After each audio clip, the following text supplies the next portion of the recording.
আমার ভাইয়েরা, আমরা লেখাপড়া তো অনেকটাই ছেড়ে দিচ্ছি, আবার নতুন করে আইন হয়েছে শনিবার বুধবার, শনিবার সোমবার আর বুধবার 3 দিন আমাদের হাটবার।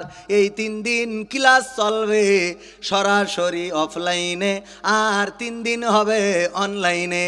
কিন্তু বিদ্যুতের যে অবস্থা, কারেন্টের যে অবস্থা, আর ওয়াইফাইয়ের যে অবস্থা, তাতে করে অনলাইন ধরায় বসে থাকবো, কিন্তু দেখা যাবে শিক্ষকের নেটওয়ার্কের মধ্যে পাওয়া যাচ্ছে না। কথা কয় না? এই বুদ্ধিগুলো আমার মনে হয় কিছুটা হইলে আমি প্রতিবাদ জানিয়ে রাখছি, এই বুদ্ধিগুলো আমার সন্তানদের জন্য কল্যাণকর নয়। কারণ 60 জন বাচ্চা বাড়ি থেকে যদি অনলাইনে ক্লাস করে, 60 জনের মাথার উপরে 60টা ফ্যান চলবে, ঠিক না বেঠিক? অথচ যদি ক্লাসে আসে, আমার মাদ্রাসা ঠিকানা তানজিমুল কুরআন ক্যাডেট মাদ্রাসা, প্রতি শ্রেণীতে 30 জন করে বসায়, আর প্রত্যেক কক্ষে একটা করে ফ্যান আছে। তাহলে 60 জনের কয়টা ফ্যান লাগলো? কথা কয় না? 30 জন করে বসায়, একটা করে ফ্যান লাগে, তাইলে 60 জনের কয়টা লাগবে? 2টা ফ্যান। শিক্ষকের লাগবে একটা, আর 60 জনের 60টা, মোট 61টা ফ্যান লাগবে। এ হিসেব করার দরকার আছে না নাই? আমরা যে এমন একটা জাতি, মাঝে মাঝে বলি, আহারে কোন দিক দিয়ে ঠিক করব? ইরান আক্রান্ত হলো আমেরিকা আর ইসরায়েল দিয়ে। আমেরিকা আর ইসরায়েল তারা মিলে যৌথ বাহিনী হামলা করলো ইরানে, আর ইরান মিসাইল মারলো, সেটা পড়লো ইসরায়েলে। আর এদিকে 12 বাজারের তেল পাম্পে তেল নেই। কথা কয় না? এ দুঃখ, মাঝে মাঝে মনে হয় তোরা থাক, আমি চলে যাই। মিসাইল পড়ে ইরানে, মিসাইল মারে ইরান, মিসাইল পড়ে ইসরায়েলে, বাহরাইনে, ওমানে, কুয়েতে, কাতারে, আর তেল পাম্প বন্ধ 12 বাজারে। ওর মিসাইল কনে পড়লো আমি এখন পর্যন্ত খুঁজে পেলাম না। আবার আমাদের দেশের মানুষ ওভার সচেতন, ওর তেল লাগবে, আজকে না হলেও তেল না হলেও জাহান্নামের আগুন জ্বলবে না, এরকম একটা অবস্থা। এই আগে মোটরসাইকেল ছিল না, লোক চলিনি। কথা কয় না? কবেন যে এখন অ্যানালগ, ধরেন যে মোটরসাইকেল মাইকেল সব প্রযুক্তি শেষ হয়ে গেছে, আপনার চলা লাগবে না, একদম কি একেবারে হয়ে গেছে। রাত্রি যেতে আবার বউ বসাই তুই আসছে, বলছে হ্যাঁ রাত 12টায় বোর বলছে যে তুই থাক, আমার সকালে ডিউটি, তেলটা ভরা হয়ে গেলি ফোন দিস। খালি শুধু রাত্রি আমার শুয়ে থাকবা তা হবে না, মোটরের তেলও বই দিতে হবে। কোন জ্বালাখন তো বিয়ে করিও না, নারীরা পড়িস বিপদে। এই সত্য বলছি না মিথ্যা বলছি? এ কাজও করতেছে। আমি নিজে মাহফিল করে রাত্রি ফিরার পথে দেখি তেল পাম্পগুলোতে মোটরসাইকেলগুলো ওই করে রেখিতেছে। হ্যাঁ, খালি শুধু মনের মধ্যে মনে আছে এইটা কই ওইটা কই। আলহামদুলিল্লাহ রাব্বিল আলামিন। রব্বানা যালামনা আনফুসানা ওয়া ইল্লাম তাগফির লানা ওয়া তারহামনা লানাকুনান্না মিনাল খাসিরিন। ربنا آتنا في الدنيا حسنة وفي الآخرة حسنة ولتكن منكم أمة يدعون إلى الخير ويأمرون بالمعروف وينهون عن المنكر كنتم خير أمة أخرجت للناس تأمرون بالمعروف وتنهون عن المنكر। আল্লাহ রাব্বুল আলামিন এই সব আয়াতগুলো দিয়ে আমাদের কিছু দায়িত্ব দিয়েছেন। তার কথার চেয়ে ভালো কথা আর কারো হতে পারে না, যে নিজে ভালো কাজ করে এবং অপরকে ভালো কাজের জন্য আহ্বান করে, আর মুখে ঘোষণা করে দেয় আমি একজন মুসলমান।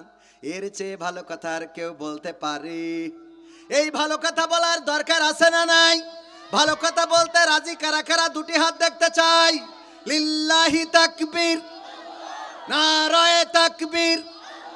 আল কোরআনের আলো, আল হাদিসের আলো, আমার নেতা তোমার নেতা, নারায়ে তাকবীর।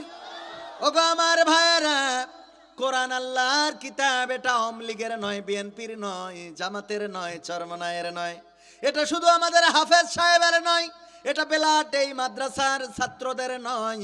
এই কোরআন গোটা বিশ্ব মানবতার কল্যাণের জন্য এসেছে। একজন মুসলমান পড়ার যেমন অধিকার রাখে, একজন হিন্দুরও পড়ার অধিকার আছে না নাই? একজন হিন্দুরও পড়ার অধিকার আছে, একজন হিন্দুও পড়বে, ওটা থেকে হেদায়েত খুঁজবে, আল্লাহ কি বলেছে ওটা থেকে খুঁজে নেবে। ও আমার ভাইরা, এই কোরআন আমাদের সবার জন্যে, এই কোরআন আমাদের পড়ার জন্যে, এই কোরআন আমাদের বোঝার জন্যে, এই কোরআন আমাদের মানার জন্যে, এই কোরআন আমাদের যে দিক নির্দেশনা দেয় সেই দিক নির্দেশনা ফলো করে চলতে হবে। তাতে আপনি আওয়ামী লীগ করেন, জামাত করেন, বিএনপি করেন, হেফাজত করেন, যাই করেন তাই করেন, মানার দরকার আছে না নাই? এই নিয়ে তো আর আমাদের দ্বন্দ্ব হওয়ার কথা না, আছে? কোরআন নিয়ে কি দ্বন্দ্ব হওয়ার কোনো কথা আছে? এবার নামাজ, মুসলমান হওয়ার পরে প্রথম ফরজ কি? নামাজ। এটা এতটাই ফরজ যে যদি কেউ ইসলাম কবুল করে, আর ধরেন মাগরিবের এমন একটা সময়, মাগরিব সন্নিকটে ইসলাম কবুল করেছে, আর ওই সময় আল্লাহু আকবার বলার মতো একটা সময় ছিল, এতটুকু সময়ও যদি থাকে, তাও তার ওই আসরের নামাজ তার জন্য ফরজ, এটা তার আদায় করে দিতে হবে। এটা কিন্তু শুধু মুসলমান হওয়ার ক্ষেত্রে না, আমার মা বোনেরা যদি থাকেন উনারাও পবিত্র হওয়ার ক্ষেত্রে অনেক সময় মনে করে পবিত্র তো হয়েছি, এখন তো গোসল করতে পারি নাই, তো ঠিক আছে একেবারে গোসল মোসল করি, আজকে সকালে পবিত্র হয়েছি তো কি হয়েছে, কালকেতে নামাজ পড়া ধরবো। এরকম আল্লাহর বান্দারা আছে না নাই? ওইটা কিন্তু ওই সুযোগ নাই। যখন আপনি পবিত্র হয়েছেন, আল্লাহ রাব্বুল আলামিন আপনাকে পবিত্র হওয়ার সুযোগ দিয়েছে, এই ওক্ত থেকে আপনার নামাজ ফরজ। মনে থাকবে? এগুলো মা বোনদের জন্য প্রযোজ্য। যাই হোক, আমি অত ভালো জানি না এ ব্যাপারে, আরো আমাদের আলেম, আমাদের মুহতারাম উস্তাদজি আছেন, উনি ভালো বোঝাতে পারবেন, উনার কাছ থেকে আরো ফতোয়া ভালো করে জেনে নেবেন। তো এই নামাজ নিয়েও তো আমাদের মতদ্বন্দ্ব থাকার কথা না। আওয়ামী লীগ করেন, বিএনপি করেন, আমাদের বিশ্বাস গোষ্ঠী হন, যা হন, তাই না? বিশ্বাস গোষ্ঠীতে আমার স্যার খুব মাঝে মাঝে মজা করে বলেন, তো এখন এই বিশ্বাস গোষ্ঠী হন আর যে গোষ্ঠী হন, যদি আপনি বলেন আল্লাহ বিশ্বাস, তো আমরা গড়ে বিশ্বাস, আমাদের তো বিশ্বাসে কোনো সমস্যা নেই, এরকম না? আমি রামজা ভাই জিজ্ঞেস করতেছে, বলছে তোমার ম্যারিজ কিটা? তা বলছে ওসি ম্যারিজে। কিরা ম্যারিজে? ওসি। বলছে ওসি তোর মারল কেন? তা বলছে ওই ওসি হইলে একজনের নাম, সে মেরিছে। মানে ওসি হইলে একজনের নাম, তাই মেরিছে, হাসপাতালে দেখতে গেছে। আমি রামজা ভাই জিজ্ঞেস করছি তোর ম্যারিজ কিটা? তা বলছে ওসি মেরিছে। তা বলছে ওসি মারল কেন? তা বলছে ওসি হইলো ওই যে আমাদের গ্রামে একজনের নাম, তো একজনের নাম ওসি, তাই মেরিছে, ওকে ওসির দোষ? কথা কয় না। তো এখন বিশ্বাস গোষ্ঠী বলে বললো যে আল্লাহ তুমি তো জানো, বলি সব বিশ্বাস করতে হবে, ইমান আনতে হবে। ইমান মানে কি? বিশ্বাস। তা আমরাই তো ইমান। হ্যাঁ, আমাকে ছেড়ে দাও, সোজা সব ফক ফক করে জান্নাতে চলে যাবো। এত সোজা না পাগল। হ্যাঁ, আল ইয়াউমা নাখতিমু আলা আফওয়াহিহিম ওয়া তুকাল্লিমুনা আইদিহিম ওয়া তাশহাদু আরজুলুহুম বিমা কানু ইয়াকসিবুন। আমার স্যার জানেন, আমিনুস স্যার। আল্লাহ বলবেন, আল্লাহ ওই দিন কি করবেন? মুখে আঠা লাগিয়ে দিবেন। আমার যুবকেরা, সোনার ছেলেরা, সোনার টুকরোরা যখন আল্লাহ দাঁড় করায় বলবে তুমি কেমন ছিলে? আল্লাহ আমাদের মসজিদ ছিল, সুন্দর 5 ওয়াক্ত নামাজ পড়তো। আল্লাহ সত্যি সত্যি বল, সত্যি মানে কি? 5 ওয়াক্ত 6 ওয়াক্ত মেরে দিছি। আল ইয়াউমা নাখতিমু আলা আফওয়াহিহিম ওয়া তুকাল্লিমুনা আইদিহিম ওয়া তাশহাদু আরজুলুহুম বিমা কানু ইয়াকসিবুন। আমার আল্লাহ রাব্বুল আলামিন ওই দিন মুখে আঠা লাগিয়ে দিবেন। কবির বিন সামাদের হাতের জবান খুলে দেবে। এই হাত বলবে ওগো আল্লাহ, এই হাত দিয়ে ওয়াজ করি টাকা গুনে নিত। কথা কয় না? এই হাত দিয়ে ওয়াজ করে টাকা গুনে নিত। আল্লাহ টাকা কম দিলে গাড়ি স্টার্ট দিত না, দাঁড়ায় থেকে ঝগড়া শুরু করে দিত। ওগো আল্লাহ, এই হাত দিয়ে কতবার টাকা গুনেছে আমি সাক্ষী। পা বলবে হাত যা বলেছে কথা সত্য, কারণ আমার এই পা দিয়ে হেঁটে হেঁটে স্টেজে উঠতো। আমারটা বললাম, আমি আমারটা বললাম, এইবার আপনাদেরটা মিলাই নেন। আমার যুবকেরা এবার চিন্তা করে দেখেন, অনেকেই এমন আছেন, ওরে বাবা ঈদের দিন পালসার গাড়ি নিয়ে গিয়ার দিয়েছেন, এখন তো পালসার না, R15, হ্যাঁ, R15 FZ, এইগুলো নিয়ে গদখালিতে পিছনে একটা নিয়ে রে মনে করলেন ওরে বাবা এইবার যে কারেন্টের খুঁটিতে মেরিয়েছে, একটা পাতালে একটা হাসপাতালে। এরকম ঘটে না? ঘটে না? একটা পাতালে আর একটা হাসপাতালে। পাতালালার জিজ্ঞাসা করলো, বলো দেখি তুমি দুনিয়ায় কেমন ছিলে? ও বললো আজকেও তো ঈদিন নামাজ পড়িয়ে আসলাম। তো তুই ঈদিন নামাজ পড়িয়ে আসলি, তা গদখালি ওখানে আড্ডা মেরি বেড়াচ্ছে, ওরা কারা? কোত্থেকে এলো ওরা? ঠিক না বে ঠিক? হ্যাঁ, ওরা কারা? পুরো রাস্তাঘাট দখলে, আমরা চলতে পারি না হুজুর মানুষ। তারপরে ট্রাকের উপরে দে বাড়ি, জেনারেটর খাটাই নিয়ে, দয়াল তোর লাইগা রে এ দয়াল। সত্য বলছি না মিথ্যা বলছি? এমন একটা সময় আসতে যাচ্ছে, আগামী জেনারেশন, আমাদের মনে হয় আমরা একটু বয়সকালে পৌঁছাইলে আল্লাহরে বলবো, আল্লাহ তুমি 12 মাস দরকার হলে রোজা রাখো, তাও ঈদের দিন দিও না। কারণ সারা মাস রোজা রেখে ঈদের দিন যে বেকায়দা অবস্থা, কথা কয় না? আপনাদের এদিকে এগুলো তো ঘটে নাই? ঘটে মানে কি, এনে সেই মসজিদের সামনে দুইজনে জড়াজড়ি করে টিকটক করে, মনে করছে হুজুরের চোখের সামনেও পড়ে না, ঘাট ধরি তো ছবি তোলে, মনে করে কাবার সামনে তুলছে, আল্লাহ মাফ করে দিবেন। শয়তান কোথায়! এই সত্য কইও ঠেকান যায় না, এই যে বলছি কইও ঠেকান যায় না। সত্য বলছি না মিথ্যা বলছি? এই তো এইগুলো চলছে। এই সব জায়গাগুলো এরকম একটা অবস্থায় পড়ে গিয়েছে। আল্লাহ রাব্বুল আলামিন হেফাজত করুন, বলেন আমিন। এই জন্য আমি সূরা তাহরিমের 6 নম্বর আয়াতের একটু অংশ তেলাওয়াত করেছি আমার যুবকদের জন্য। ওগো আমার কলিজার টুকরা যুবকেরা, আমার জাঞ্জিরাই চাইলে দেশ পরিবর্তন হতে পারে না? পারে না? ওরা চাইলেই চেয়ার পরিবর্তন হয়ে যায়, ওরা চাইলে ক্ষমতার মাসনাদ পরিবর্তন হয়ে যায়, ওরা চাইলে পুলিশের গাড়ি থেমে যায়, ওরা চাইলে আর্মির গাড়ি আর চলে না, ওরা চাইলে ওই ট্যাঙ্কগুলো, ওই যে বড় বড় হামান কামানগুলো আর চলতে পারে। ওরা চাইলে রাস্তা ব্লক হয়ে যায়, ওরা চাইলে পিচ ঢালা কালো পথ রক্তে রঞ্জিত হয়ে যায়, ওরা চাইলে রাষ্ট্রভাষা বাংলা ভাষা হয়ে যায়, ওরা চাইলে ৭১ কায়েম হয়, ওরা চাইলে ২৪-এর আন্দোলন হয়, ওরা চাইলে ১৯৫২ কায়েম হয়। এই জন্যে যুবকরা যদি চায় তাইলে তারা জান্নাতটা অর্জন করতে পারে না? পারে না? আমার যুবকেরা চাইলে জান্নাতটা অর্জন হয়ে যাবে, আমার যুবকেরা চাইলে এই জমিনে আল্লাহর দিন কায়েম হয়ে যাবে, আমার যুবকেরা চাইলে কোরআন দিয়ে এই দেশ চলবে, আমার যুবকেরা চাইলে চোর চুরি করলে হাত কাটার বিধান কায়েম হয়ে। এই জন্য যুবকদের এই আয়াতটার এই অংশটুকু একটু দরকার। কারণ কি? কারণ আল্লাহ রাব্বুল আলামিন ডাক দিয়ে বলছেন, ইয়া আইয়ুহাল্লাযীনা আমানু কু আনফুসাকুম ওয়া আহলিকুম নার। ওগো ঈমানদারেরা, তোমরা নিজেরা নিজেদের আগুন থেকে বাঁচাও এবং তোমাদের আহাল, পরিবার, আপনজন তাদেরও বাঁচাও। স্বামী নামাজ পড়ে ৫ ওয়াক্ত, স্ত্রী টিকটক করে বেড়ায়, এই স্বামী মনে করে যে না খুব ভালো কাজ করতেছে, এরকম আছে না? কাজ হবে না বাবা। আবার বাবা নামাজ পড়ে কিন্তু সন্তান ঈদের দিন গদখালিতে ঘুরে বেড়াচ্ছে, চুয়াডাঙ্গায় গেছে, ওই যে আকাশ লেক ভিউয়ে, এরকম আছে না নাই? বাবা ৫ ওয়াক্ত নামাজ পড়ে এখানে কপাল দলা করে ফেলেছেন, মনে করছেন আমার জন্য জান্নাত ওয়াজিব। বাবা, ওই সন্তানকে যদি আপনি ফেরানোর চেষ্টা না করেন তাহলে নিজের বাঁচলেন, ওই যে বাঁচাতে গেলেন, আহাল না বাঁচানোর কারণে বিশ্ব নবী সাল্লাল্লাহু আলাইহি সাল্লাম বলেছেন, ওই দিন সন্তানরা ডাক দিয়ে বলবে আমাদের পিতামাতাকে সামনে এনে দাও, আমরা তাদেরকে সাথে নিয়ে জাহান্নামে যাব। আপনি কি এটা চান?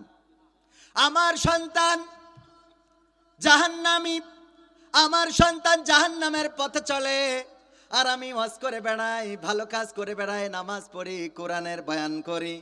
ও বাবা, হবে না। আমি মুয়াজ্জিনি করি, ইমামতি করি, কাজ হবে? পার পাওয়া যাবে?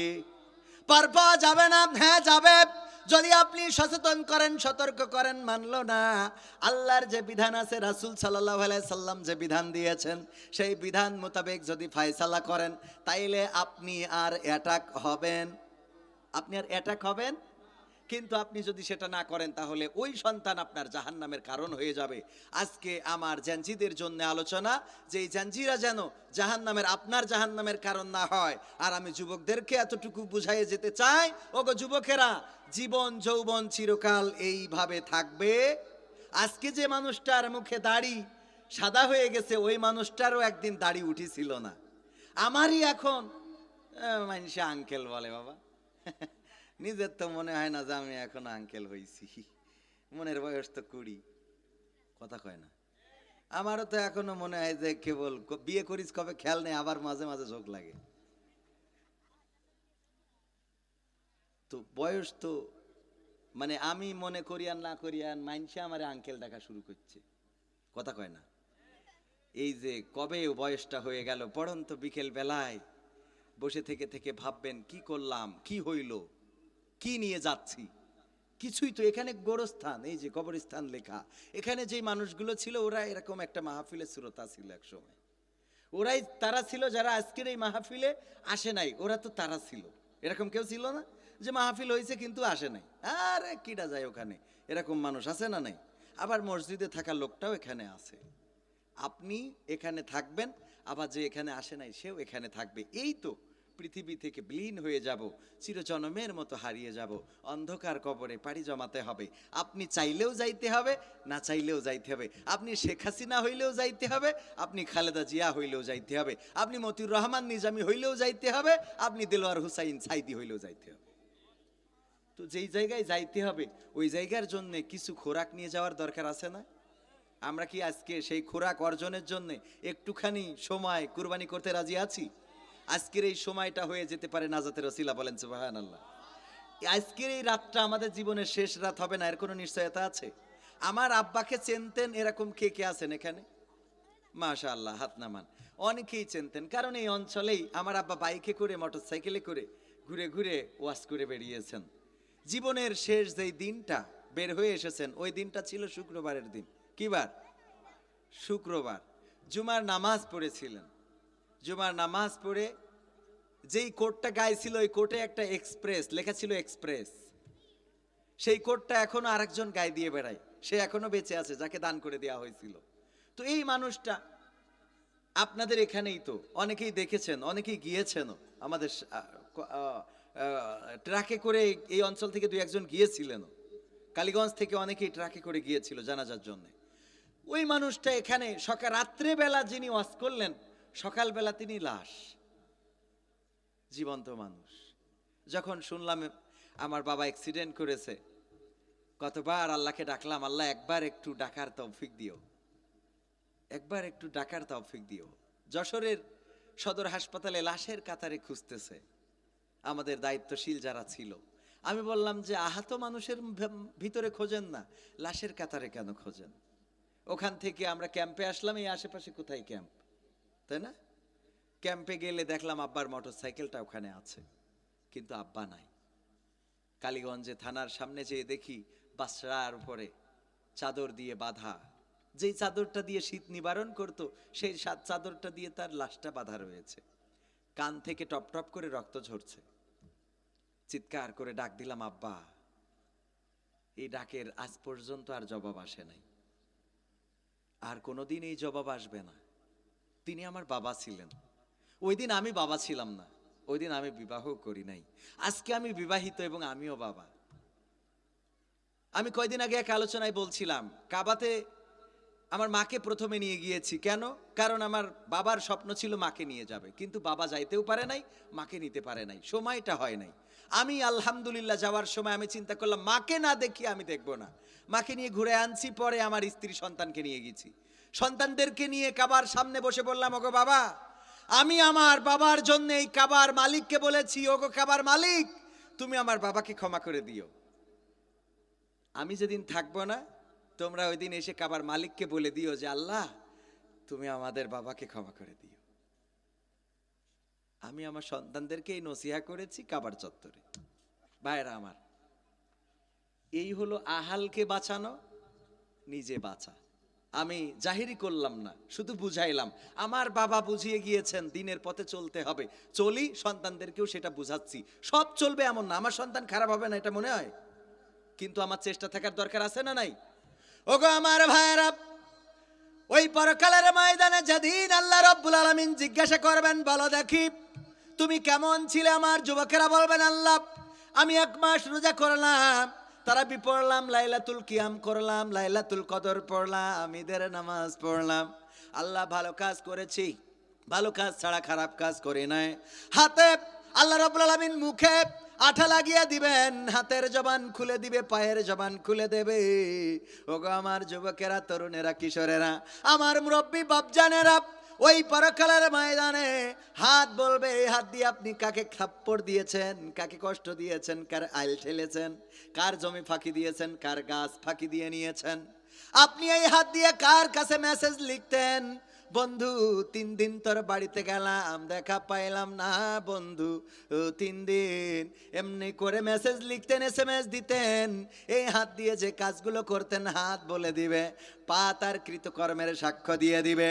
রাত 12টার সময় কার ঘরের বেড়া ভেঙেছেন, কার ঘরের দরজায় দাঁড়িয়েছেন, কার বাড়ি, কার কোন প্রবাসীর বাড়ির সাথে আপনার কানেক্ট ছিল, ও আমার ভাইয়েরা পৃথিবীর কোনো মানুষ জানে না, কিন্তু আল্লাহ রাব্বুল আলামিনের চোখ ফাঁকি দেওয়া যাবে।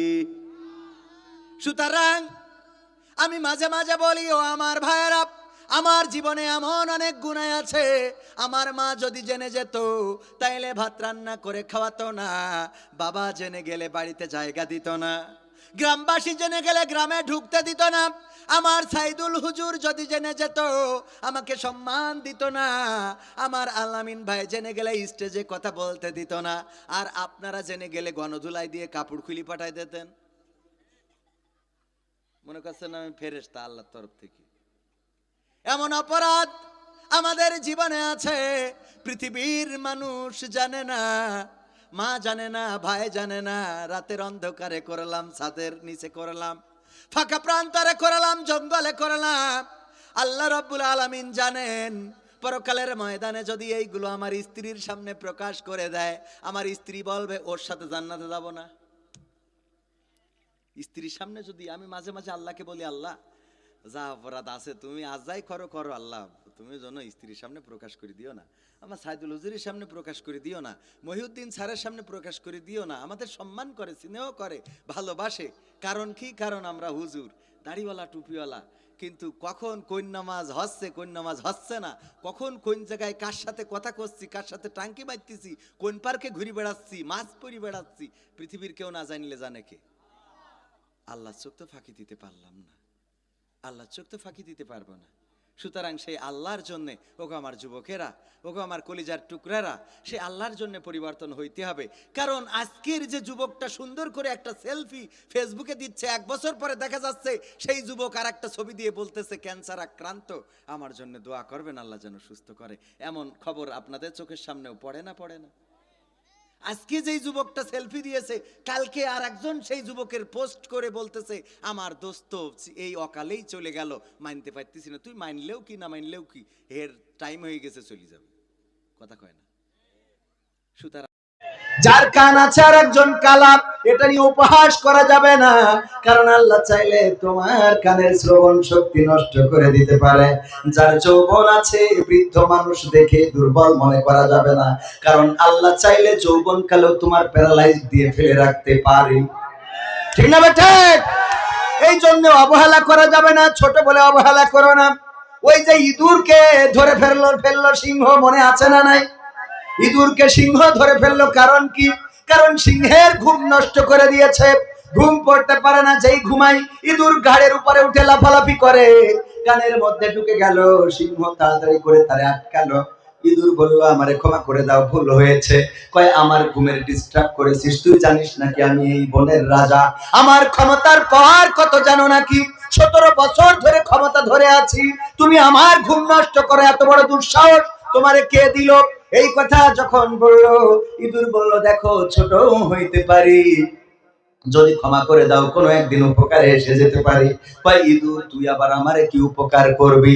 কইল ছেড়ে দিয়ে দেখো, যদি কোনোদিন সুযোগ পায়, সুযোগ যদি কোনোদিন আসে অবশ্যই তোমারে উপকার করে পরিশোধ করে দেব। সিংহ চিন্তা করলো ঠিক আছে তাইলে দিলাম, ছেড়ে দেখা যাক। শিকারী জাল পাতলো, ফাঁদ পাতলো সিংহকে ধরার জন্য, সিংহকে আটকালো জালে। সিংহ চিৎকার চেঁচামেচি শুরু করে দিল, বাঁচাও বাঁচাও, কে আছো আমার জন্য একটু হেলিকপ্টার পাঠাও, একটু কোনোভাবে যদি যাইতে পারি। এই যখন বাঁচাও বাঁচাও শুরু করে দিল, ইঁদুর দৌড়ে চলে আসলো। আসার পরে কুটকুট কুটকুট কুটকুট কুটকুট করে জালটা কেটে দিল। সিংহ বলল বুঝতে পেরেছি ইঁদুর, তোমারে অবহেলা করা উচিত হয় নাই, তোমারে যদি মূল্য আরো আগে দিতাম তাইলে আরো উপকার পেতাম। ওগো আমার ভাইয়েরা, এই জন্য ছোট বলে অবহেলা করবেন না। যদি ছোটটারে একটু ক্ষমা করে দিতেন তাইলে হয়তো বাঁচাইতে আর তোরে, কিন্তু সত্য ঝুলানো শেষ, এখন তোর জাল কাটবে কিনা? ঠিক না বেটা? এখন জাল কাটা তো দূরের কথা, বড় জাল পাতার জন্য তারা রেডি। ঠিক না বেঠি? ক্ষমা করলে উপকার আছে না নাই? অহংকার করা যাবে? অহংকার করা যাবে না, বড়াই করা যাবে না। অহংকার করবেন তো পতন হবে। সে যেই হোক না কেন, সে বক্তা হোক, আলেম হোক, হুজুর হোক, মুফতি হোক, কোটিপতি হোক, ফকির হোক, যেই হোক না কেন অহংকার করবেন, শেষ করে দেওয়ার জন্য আছেন কি? আল্লাহ রাব্বুল আলামিন দুনিয়ায় লাঞ্ছিত করবেন। কারণ অহংকারটা কার চাদর? কার চাদর? আল্লাহর চাদর। এটা নিয়ে টানাটানি করা যাবে না। আল্লাহর চাদর নিয়ে টানাটানি করতে বিশ্বনবী নিষেধ করেছেন। বিশ্বনবী সাল্লাল্লাহু আলাইহি সাল্লাম বলেছেন, ওগো আমার সাহাবীরা শুনে নাও, তোমরা আল্লাহ রাব্বুল আলামিনের চাদর নিয়ে টানাটানি করবা না। ওগো আমার দুনিয়ার উম্মতেরা শুনে নাও, তোমরা আল্লাহর চাদরটা নিয়ে টানাটানি করবা না। সাহাবীরা জিজ্ঞাসা করলো, গো নবী, আল্লাহ রাব্বুল আলামিনের চাদর কেমনে আমরা নাগাল পাবো? কেমনে আল্লাহর চাদরটা ধরে টানবো? আল্লাহর নবী বললেন, বিশ্বনবী সাল্লাল্লাহু আলাইহি সাল্লাম বললেন, ওগো সাহাবীরা শুনে নাও, আল্লাহ রাব্বুল আলামিনের চাদর হলো অহংকার। এই অহংকারটা তোমরা করবা। করা যাবে? অহংকার করা যাবে না, বড়াই করা যাবে না। এই জন্য সঙ্গীতের প্রথমেই বললাম যে রূপের বড়াই করে লাভ নাই। রূপের অহংকার চিরদিন থাকে। সুন্দরী যারা আমার যুবকরা বিয়ে করতে চায়, সুন্দরী মেয়েদের ভালো পাত্র সুন্দরী মেয়ে পায় না, আদর্শবান চরিত্রবানটা সুন্দরী মেয়ে পায় না, কারণ ও তো গাঁজা করে সাথে লাইন মেরেছে। এই যুবকরা কথা কয় না, ঠিক না বেঠে? যার পেটে নাই, পিটি নাই, পাছাই নাই, এইটার সাথে বাইকে ঘুরে বেড়ায়, বাইকে চড়লে বাইকও বোঝে না কে চড়েছে গাড়িতে। ঠিক না বেঠি? এইডারে নিয়ে ঘুরে বেড়াই, ও তো ওইডার প্রেমে পাগল রে। আর ভালো আদর্শবান যুবক, চরিত্রবান, নামাজি, দাড়িওয়ালা, টুপিওয়ালা, এইটা ভালো বউ পায় না। খুঁজে খুঁজে ভাঙা চুরো কালা কুদুরে যদি থাকে, ওইটা ঘরে আনা লাগে। ওইডারে যখন যত্ন করে, আর ওই ফেন্সি করে বউ চিন্তা করে কি ভুল করলাম। ঠিক না বেঠি? এবার হুজুরের কাছে চিরকুট দেয়, হুজুর আপনার ওয়াজ ভালো লাগে, আন্নারে আমি বিয়ে করতাম চাই। এরকম আছে না? হুজুরদের বউ কম না বেশি? বিয়ের পরে টের পায় যে হুজুরের দরকার আছে না নাই। কারণ হুজুর সব জানে, বোর অধিকার কি সেটা জানে, বোর দায়িত্ব কি সেটা জানে, বোর জন্য কি করতে হবে সেটা জানে। আর ও যারে বিয়ে করেছে, ও তো দোয়াটাও জানে না। কে দোয়া? যার দোয়া হয় হোক। ঠিক বলছে না ঠিক বলছি? সত্য না মিথ্যা? এই জন্য বড়াই করা যাবে না। মা বোনেরা চেহারার বড়াই করবেন না, সৌন্দর্যের বড়াই করবেন না। আপনার রূপ দিয়েছেন কে? আল্লাহ রাব্বুল আলামিন এই রূপের মধ্যে পোকা ফেলেও দিতে পারে না? পারে না? আপনার রূপ সৌন্দর্য দিয়েছে, চেহারা দিয়েছে, ওই শরীরের মধ্যে যদি আল্লাহ একটা রোগ ঢুকিয়ে দেন, ওই চেহারা কোনো কাজে আসবে না, ওই সৌন্দর্য কোনো কাজে আসবে না। এই জন্য রূপের ঝলকানি দেখানোর দরকার নাই। টিকটকে ঘুরে ঘুরে বোরকা পরে ভিডিও করে, নিজেদের বিভিন্ন স্পর্শকাতর জায়গাগুলো দেখায় ভিডিও করে। চেহারাবান যারা টিকটক করে তারা আছে না নাই? এই অঞ্চলে নাই? চোখে আছে? আছে? ওরে বাবা, টিকটক করে গদ খালি চলে যায়, ঘুরে ঘুরে টিকটক, ক্যামেরা ঘুরে না, ওরা ঘুরে আল্লাহ জানে। এত সুন্দর করে টিকটক করে কেউ ছেড়ে দেয়। আর আমার যুবকেরা টিকটকের সাথে, চৌগাছার মেয়ে, সিরাজগঞ্জের ছেলে, আরে চলে গেল। তারপরে এখন ওখানেও বেল নাই, গ্রামেও বেল নাই, মাঝখানে চলে যায় ঢাকা গার্মেন্টসে। বলেন ঠিক কিনা? আছে না নাই? এইগুলো থেকে দূরে থাকতে হবে মা বোনেরা আমার। আল্লাহ বলেছেন, ওয়াকারনা ফি বুয়ুতিকুন্না ওয়ালা তাবাররাজনা তাবাররুজাল জাহিলিয়াতিল উলা। ওগো নারীরা, পর্দার মধ্যে থাকো, জাহিলি যুগের মেয়েদের মতো সাজুগুজু করে নিজেদেরকে প্রদর্শন করে বেড়ায়ও না। আর আমার মা বোনেরা সাজুগুজু এত করা করে রে, আলকাতরা বেগম পরিমণি হয়ে বসে থাকে। বলেন সুবহানাল্লাহ। ও নাউজুবিল্লাহ হবে। মেলাটা ঠিক আছে, এই জন্য আমার একটু কথা হয়ে গেছে। ঠিক বললাম না? ঠিক বললাম? এই সাজুগুজু করে চলে যায়। আল্লাহ বিয়ের আগে যখন দেখতে আসে, দেখলো কি? বাসর রাতেও দেখলো কি? দেখার পরে সকালবেলা গোসল শেষে দেখে আমি পারি না আর পারি না, আমি কেন মরি না, আজরাইল কি চিনে না আমারে গো, আমি পারি না আর পারি না। বলে না বলে না?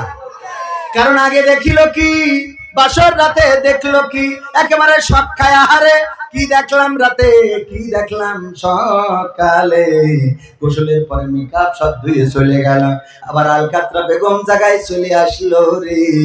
এত চেহারা দেখাবার এখন অনলাইনে তো ইয়ে মারা যায়, কি মারা যায়, ফিল্টার কি মারা যায়। মাঝে মাঝে আমারই দেখি কয় হুজুর আপনার তো অনলাইনে দেখি আপনি পরিষ্কার, ভালো ফেস খুব সুন্দর লাগে, এটা স্মার্ট সুদর্শন, কিন্তু আপনি তো আসলে মালটা এত সুন্দর না। আমি কই বাবা ওইটা তো ফিল্টার মারা, এজন্য ওইটা দেখি অনেকে পছন্দ করি বসে। কি করবো কোন, ওই যে ক্যামেরাম্যানরা আছে ইউটিউবাররা, ওরা এমন কায়দা করে ফিল্টার মারবে, ওই দেখিতে পরিমণি পর্যন্ত পাগলে যে এরকম একটা হুজুর যদি জীবনে হইতো। যদিও পরিমণির অনেক সৎ স্বামী আছে, কি স্বামী আছে, আছে না নাই, সৎ স্বামী। যাই হোক ভাইয়ের আমার, যেহেতু সময় অল্প, বেশি কথা বলা যাবে না, অল্প মেলা সময় পেয়েছে। সর্পরাজপুর মানে সাপের রাজা, সর্প মানে তো সাপ, তো সাপের রাজা এই রাজপুরে দারুন নাজাত নুরানি হাফিজিয়া মাদ্রাসার উদ্যোগে আয়োজিত তৃতীয় বার্ষিক তাফসিরুল কোরআন মাহফিলের শ্রদ্ধাভাজন সভাপতি জনাব মাওলানা আব্দুর রহমান সাহেব, যিনি অবসরপ্রাপ্ত প্রভাষক চৌগাছা কামিল মাদ্রাসা, শ্রদ্ধাভাজন। আমি ওনার ছাত্র হতে পারলে নিজেকে ধন্য মনে করতাম। উনার পায়ের জুতা দুখানা সোজা করে দেয়া, এটা আমার জন্য ভাগ্যের আমি মনে করি। এছাড়াও আরজ গুজার রয়েছেন হাফেজ মাওলানা আরিফুল ইসলাম, বিশেষ অতিথি, প্রধান অতিথি সহ অনেকেই রয়েছেন। তার মধ্যে আলোচনা করে গেলেন আমার বন্ধুগণ, অনেক দিনের পরিচয়, মুফতি মেজবাউদ্দিন যশোরী, উনি দারুণ আলোচনা করেছেন। আল্লাহ রাব্বুল আলামিন ওনার কণ্ঠস্বরকে বিশ্বের জন্য কবুল করে নিন, বলেন আমিন। এছাড়া মঞ্চে আরো গণ্যমান্য ব্যক্তিবর্গ আছেন, যাদের সবার নাম বলতে পারলে ভালো লাগতো। আমার সামনে উপবিষ্ট আজকের মাহফিলের প্রধান আকর্ষণ, প্রধান আকর্ষণ কারা? আমরা না, আপনারা। আপনারা না থাকলে এখানে বক্তারা ওয়াজ করে মজা পাইতো, আমরা কথা বলে মজা পেতাম?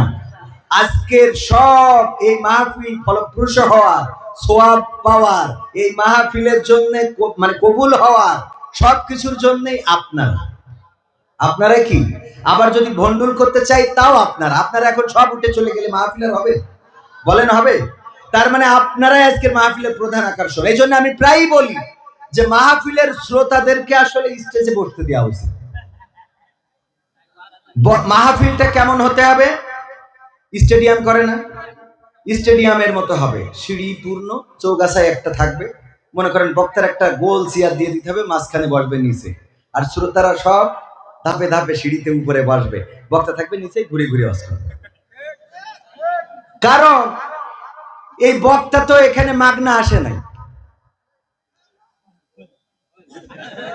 কি টাকা আগে পথ খরচ, গাড়ির তেল কিনা, পানি ভরা, ড্রাইভারের টাকা সব পাঠাইছে।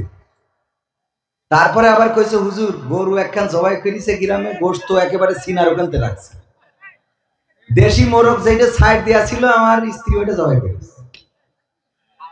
কপোতাক্ষর থেকে মাছ ধরে নিয়ে আইছি, একেবারে নদীর মাছ, কোন সারের না, চাষের না। ঠিক বলছি না? ঠিক বলছি।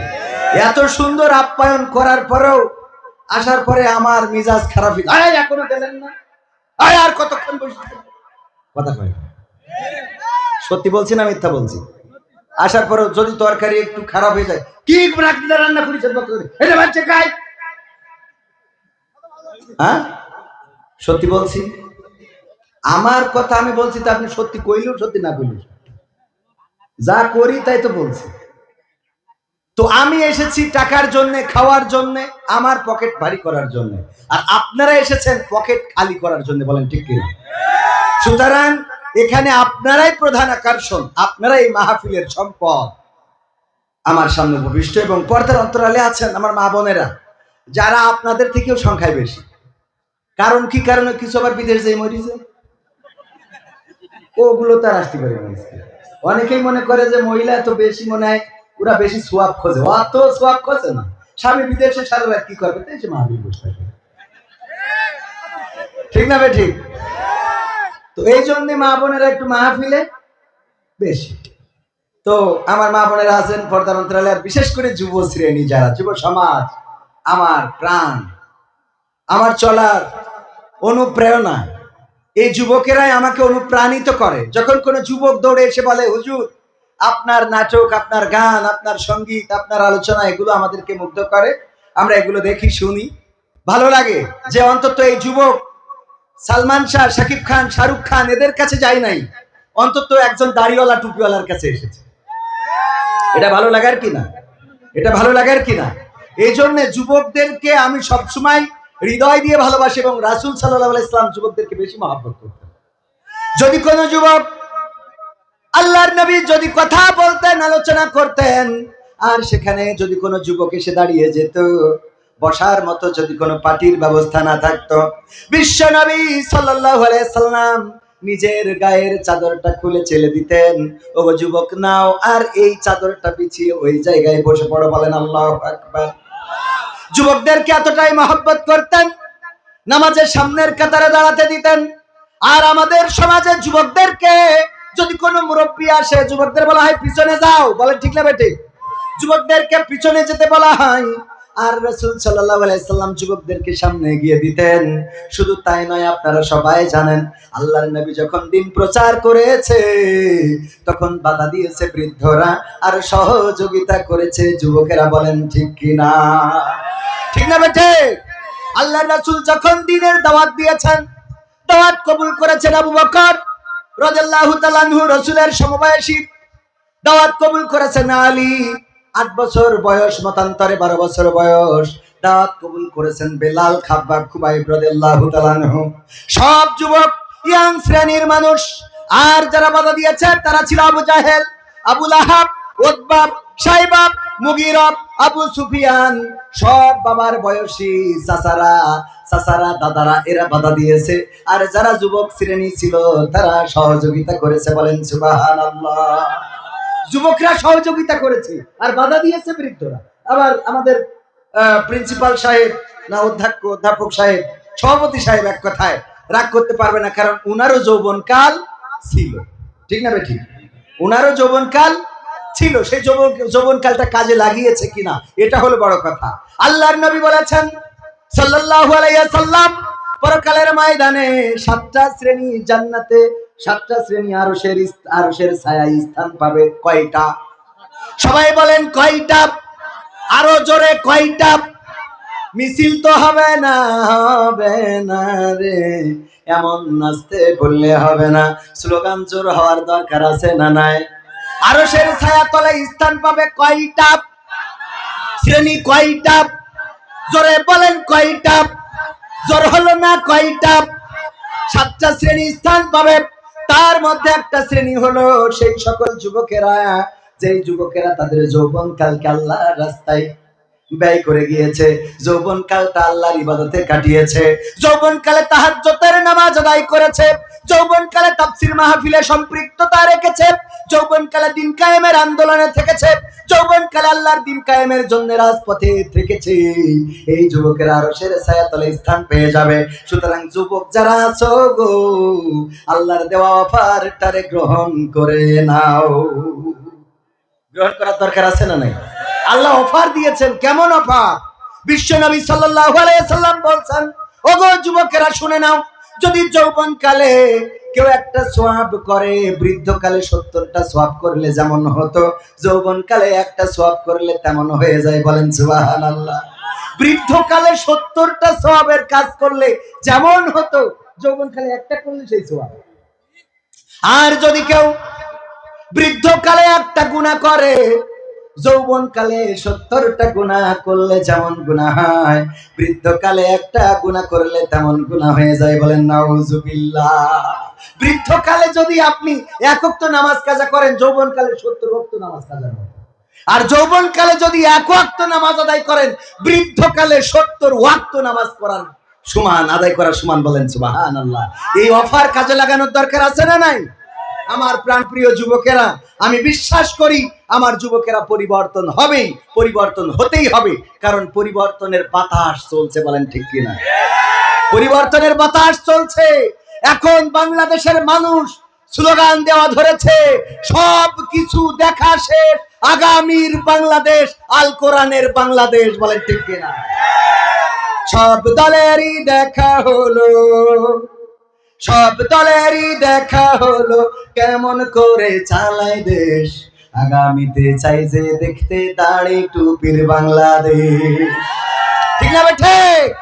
সব দলেরই দেখা হলো, সব দলেরই দেখা হলো, কেমন করে চালায় দেশ, আগামীতে চাই যে দেখতে দাড়ি টুপির বাংলাদেশ, আগামীতে চাই যে দেখতে দাড়ি টুপির বাংলাদেশ, আগামীতে চাই যে দেখতে দাড়ি টুপির বাংলাদেশ, আগামীতে চাই যে দেখতে আল কোরআনের বাংলাদেশ।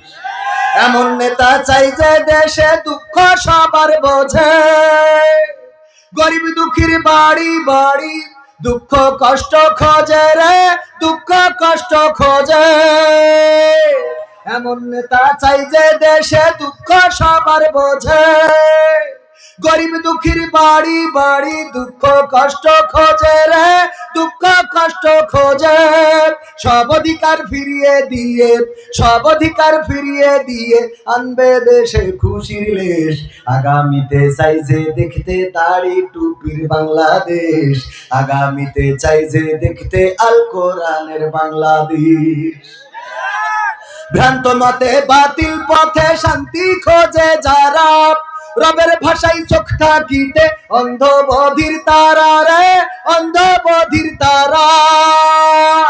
ভ্রান্ত মতে বাতিল পথে শান্তি খোঁজে যারা, রবের ভাষায় চোখ থাকিতে অন্ধ বধির তারা রে, অন্ধ বধির তারা।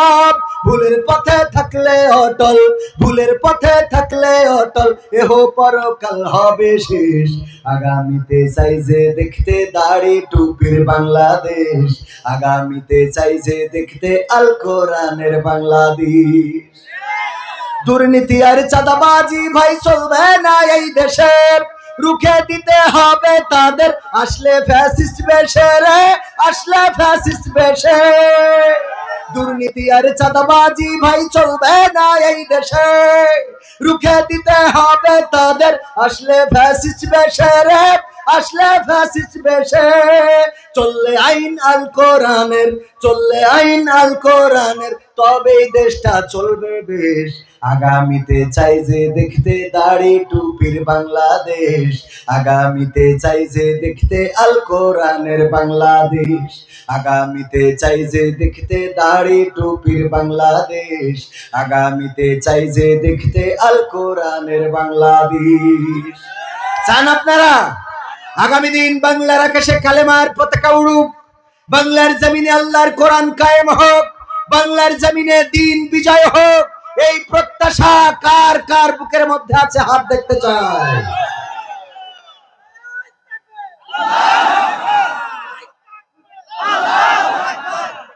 সম্মানিত ভাইয়েরা, সত্যি যদি দিনের বিজয় চান, বিজয় দিবেন কে?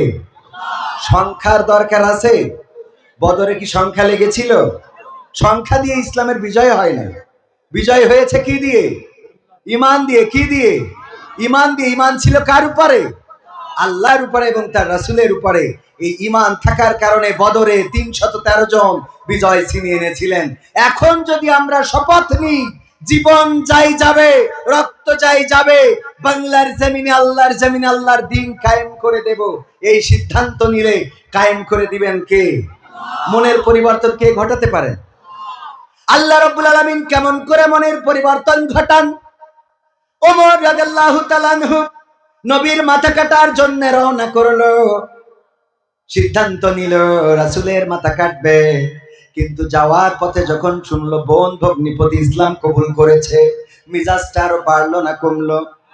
মিজাজটা আরো বেশি খারাপ হলো যে আমি যে ইসলাম প্রচার করার কারণে নবী মুহাম্মদ সাল্লাল্লাহু আলাইহি সাল্লামের মাথা কাটতে চাই, সেই ইসলাম আমার ঘরের মধ্যে ঢুকে গেছে। অনেক নেতারা বলে আমরা এত দলগিরি করি, অথচ বাড়ির মহিলা সভানেত্রী আছে না নাই? মানে ভোটে দাঁড়ালি নিজের বউ দেবে না রে। আছে না নাই? ওই দিকে বলে করে না সে, আর এই দিকে স্ত্রী যে বলে আল্লাহর পথ ছাড়া রাস্তা নাই। আছে না নাই? ফেরাউনের স্ত্রী আসিয়া আলাইহিস সালাম ফেরাউনের কথা অমান্য করে নাই, স্বামী হিসাবে তার খেদমত করেছে। ফেরাউন এমন একজন শাসক ছিল যিনি আল্লাহর চেয়ারটা নিয়ে টানাটানি করেছে, বলেন ঠিক না বেঠে? এমন একজন শাসক, পৃথিবীতে কত শাসক এসেছে, ক্ষমতা ছাড়তে চায় নাই, চেয়ার ছাড়তে চায় নাই। এমনকি বাংলাদেশে যারা ক্ষমতায় ছিল কেউ কি স্বেচ্ছায় চেয়ার ছাড়তে চেয়েছে নাকি? না, ছাড়তে চায় নাই, চেয়ার থেকে ছাড়ানো লেগেছে। ফেরাউনও সেই চেয়ার ছাড়তে চায় নাই, কিন্তু ফেরাউনের ব্যতিক্রমটা ছিল এই পৃথিবীর অন্যান্যরা, Donald Trump, Biden, Barack Obama, তারপরে ওই যে ইসরায়েলের বেনিয়ামিন নেতানিয়াহু, এমনি ভাবে যারাই আছে চেয়ার ছাড়তে চায় না, কিন্তু কেউ স্রষ্টা দাবি করে নাই, রব দাবি করে নাই। ফিরআউন এমন একজন ছিল, সে স্বয়ং নিজেরে আল্লাহ বলে ঘোষণা দিয়েছিল, বলেন নাউজুবিল্লাহ। তার মানে কতটা জালেম ছিল, কতটা জাহেল ছিল। এই জন্য আল্লাহ মুসা আলাইহিস সালামকে পাঠালো, যাও তারে বলো সে বাউন্ডারি ক্রস করে ফেলেছে, তারে বলো সে দাবি করেছে আনা রব্বুকুমুল আলা, আমি এই বিশ্বের রব, আমারে রব মেনে নাও, আমি সবকিছুর উপরে ক্ষমতাবান। যাও তারে থামাও, তারে কন্ট্রোল করো। এই ফেরাউন যার জন্য নবী পাঠানো লেগেছে, শুধু একজন না দুইজন নবী একসাথে পাঠাইছে। মুসা আলাইহিস সালাম বলল, ওগো আল্লাহ, তুমি তো আমার ফেরাউনের কাছে পাঠাচ্ছাও, কিন্তু আমার তো কণ্ঠ ভালো না, আমি ভালো করে কথা বলতে পারি না, আমার একটু জড়তা আছে। ছোটবেলায় আগুন খেয়ে ফেলেছিলেন কে? মনে আছে আপনাদের? কেমন করে খাইছিল? মুসা আলাইহিস সালামকে লালন পালন করলো ফেরাউন। যেদিন কোলে নিয়েছে ছোট্ট তুলতুলে একটা বাচ্চা, এত সুন্দর দেখে মনে চাইলো একটু কোলে নিতে, কোলে নিয়েছে, থাপ্পড় একটা কষে দিয়েছে, ফেরাউন পড়ে গেছে মাথা ঘুরে, বলছে আমি বলিলাম এইডা সেইডা, এই সেই লোক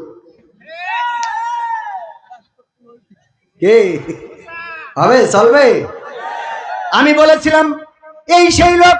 ও আসিয়া, তুমি তো শুনলে না, তোমার অনুরোধের কারণে আমি এই বাচ্চাটারে আশ্রয় দিয়েছি, আর আজকে এই বাচ্চা আমারে থাপ্পড় দিল। তার মানে প্রমাণ হয়ে গেল এই সেই অগ্নিকুণ্ড যে আমার রাজপ্রাসাদটা জ্বালিয়ে দেবে, আমি যা স্বপ্নে দেখেছি। কয় দেখো, তুমি এই বাচ্চা শিশুরে এমন খামাকা সন্দেহ করতেছো, ওরে যদি একটা আগুন দাও, সামনের একটা ফুল দাও, দেখা যাবে আগুন ফুল না ধরে আগুন ধরে বসে আছে। কয় তোমার কথা মেনে নিলাম, পরীক্ষা করব। ফেরাউন একবার কম বাদ তারা ছিল না, মিশরের তো একটু ঘাট তেড়া। পরীক্ষা করব, দেখি কি করে। আগুন রাখা হলো, ফুল রাখা হলো, আর বাচ্চা শিশুটারে ছেড়ে দেওয়া হলো।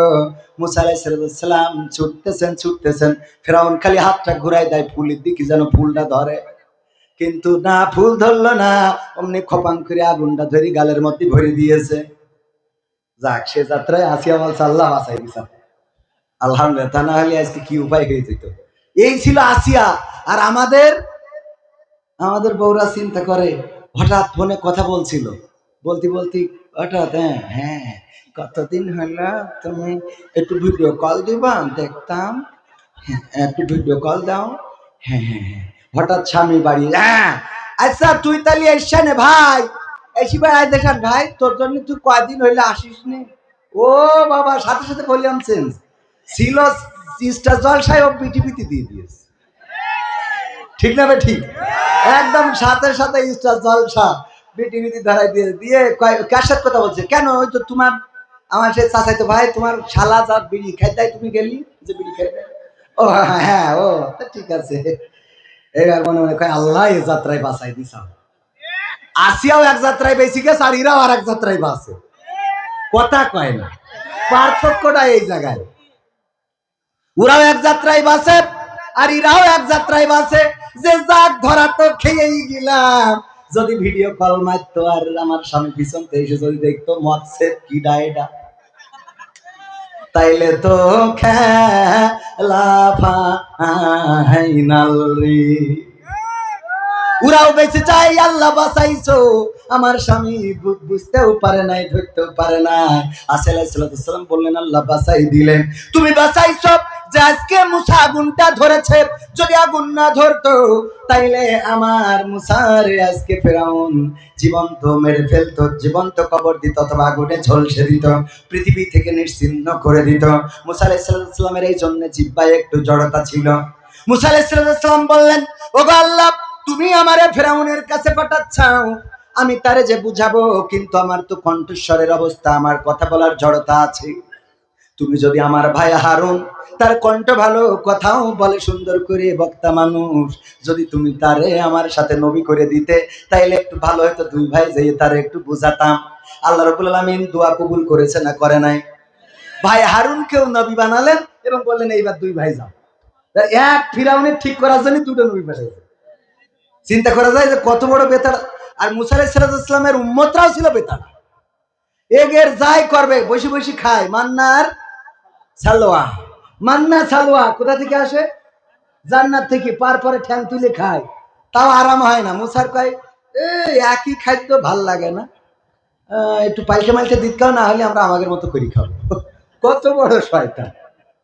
বলছে হয় পাল্টাই দাও, আর তা না হলে আমাদের মতো আমরা চাষ করবো গরু দিয়ে, ও পেঁয়াজ রসুন লাগাবো, সমস্যা নেই। ঠিক বলছি তো হুজুর? হ্যাঁ। কত বড়! আল্লাহ বলছে, মুসা, ওরা তো আমার সিজদা দিতে চাই না, তো একটা গেট বানাও। কি গেট? গেট বানাও এমন, ওই যে আমরা যেমন গুলাই ঢুকি, আগে ঠ্যাং ঢুকাতে হয়, হ্যাঁ, তো ওইভাবে যেন ওরা মানে এমন করবা যাতে মাথা ঢুকানো লাগে, এমন কায়দা করি বানাও। তো ওরা ওই ফেরাউনের মুসা আলাইহিস সালামের ওই বেতাড়া উম্মতরা, ওরা বলতেছে আমাদের এত পাগল পাওনি যা মাথা ঢুকাবার। ওই যে গুলাই যেভাবে পা আগে ঢুকায়, ওরা আগে পা ঢুকাই তারপর ঢুকেছে, সিজদা হয়ে যাবে, ও হতে দেবো না। চিন্তা করা যায়? এই ফেরাউনের কথা কেন আনলাম? যাকে ঠিক করার জন্য দুইজন নবী লেগে থাকলেন, মৌজেজা দেখালেন, তারপরেও ঠিক হলো না। এমনকি মৃত্যুর আগ পর্যন্ত ঠিক হলো না। দেখেন, ওই যে নদীর কিনারায় পৌঁছে গেল। পৌঁছে যাওয়ার পরে যখন মুসা আলাইহিস সালাম বাড়ি দিলেন, রাস্তা হলো কটা? 12টা রাস্তা হয়ে গেল। এইটা দেখার পরেও ওর মনের মধ্যে দাগ কাটে নাই, ওর মনের মধ্যে এটা হয় নাই যে মুসার এই রাস্তায় যদি হাঁটি, পানি আবার একাকার হয়ে যেতে পারে না, পারে না। ওর মনের মধ্যে এতটুকু ভয় হয় নাই। তার মানে কত বড় জালেম, চিন্তা করা যায়? আরে শেখ হাসিনা তো জালেম, তাও হেলিকপ্টারে করে চলে গেছে। যদি বর্ডার দিয়ে বেনাপোল গাড়িতে যায়, হঠাৎ পাঞ্চার হলো তো সমস্যা, ঠিক না বেঠিক? তার সেই ঠাস করে উঠে ঠাস করে নামবে, কথা কয় না। আমরা যে জালেম বলি, এ জালেম এ অনেক ভালো। আপনারা মনে করেন এ অনেক ভালো, অনেক ভালো, ঠিক না বেঠিক? কিন্তু এইটা এত বড় জালেম যে আল্লাহ রাস্তা করে দিলে বলছে আমার আব্বা বানাইলো। ওর মধ্যে ঢুকে সুবানি খেয়েছে না খাই না? এই জালেমের সংসার করেছে আসিয়া আলাইহিস সালাম। সেই আসিয়া কোনোদিন স্বামীর সাথে খারাপ আচরণ করে নাই, স্বামীকে গালমন্দ করে নাই, স্বামীকে গালি দেয় নাই, স্বামীর কথার অবাধ্য হয় নাই।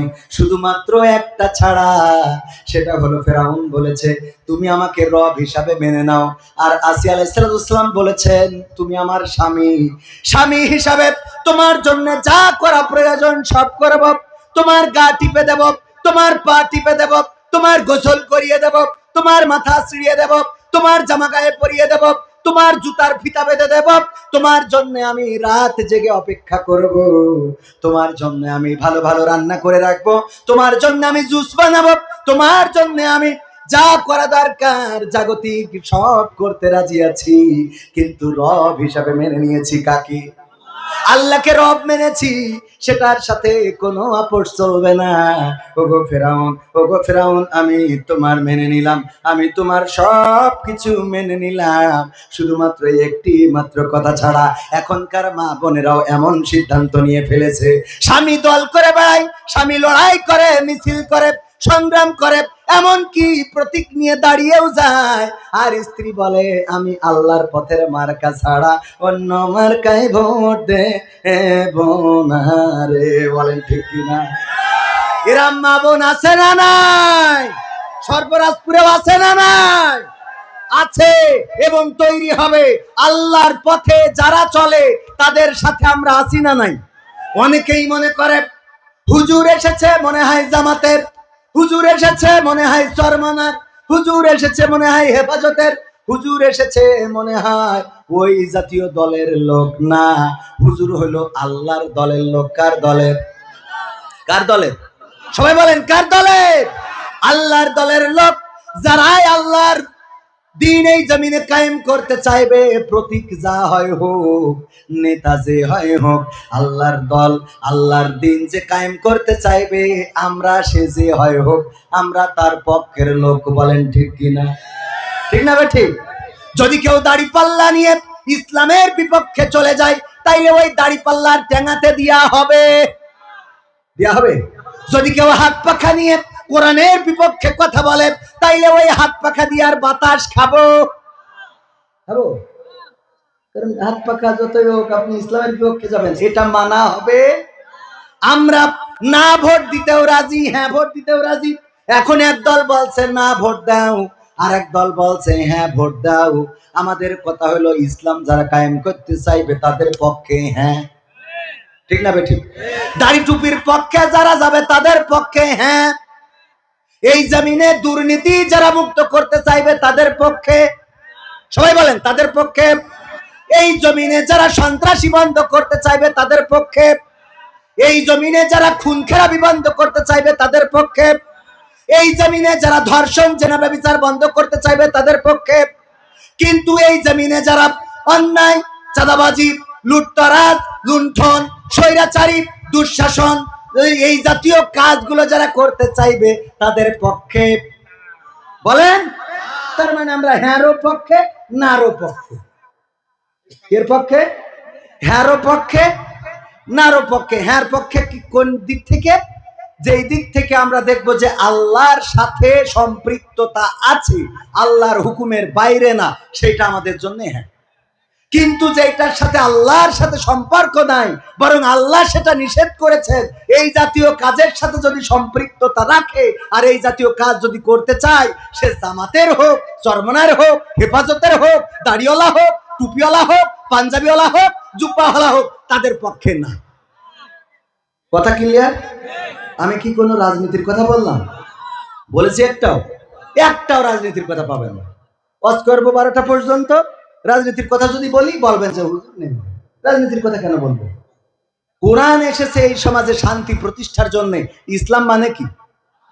তো শান্তি প্রতিষ্ঠা করার জন্য যে কথা বলতে হবে সেটা তো বলাই লাগবে। এটাকে রাজনীতি বলার কোনো সুযোগ নেই, এটাই আল্লাহর নীতি।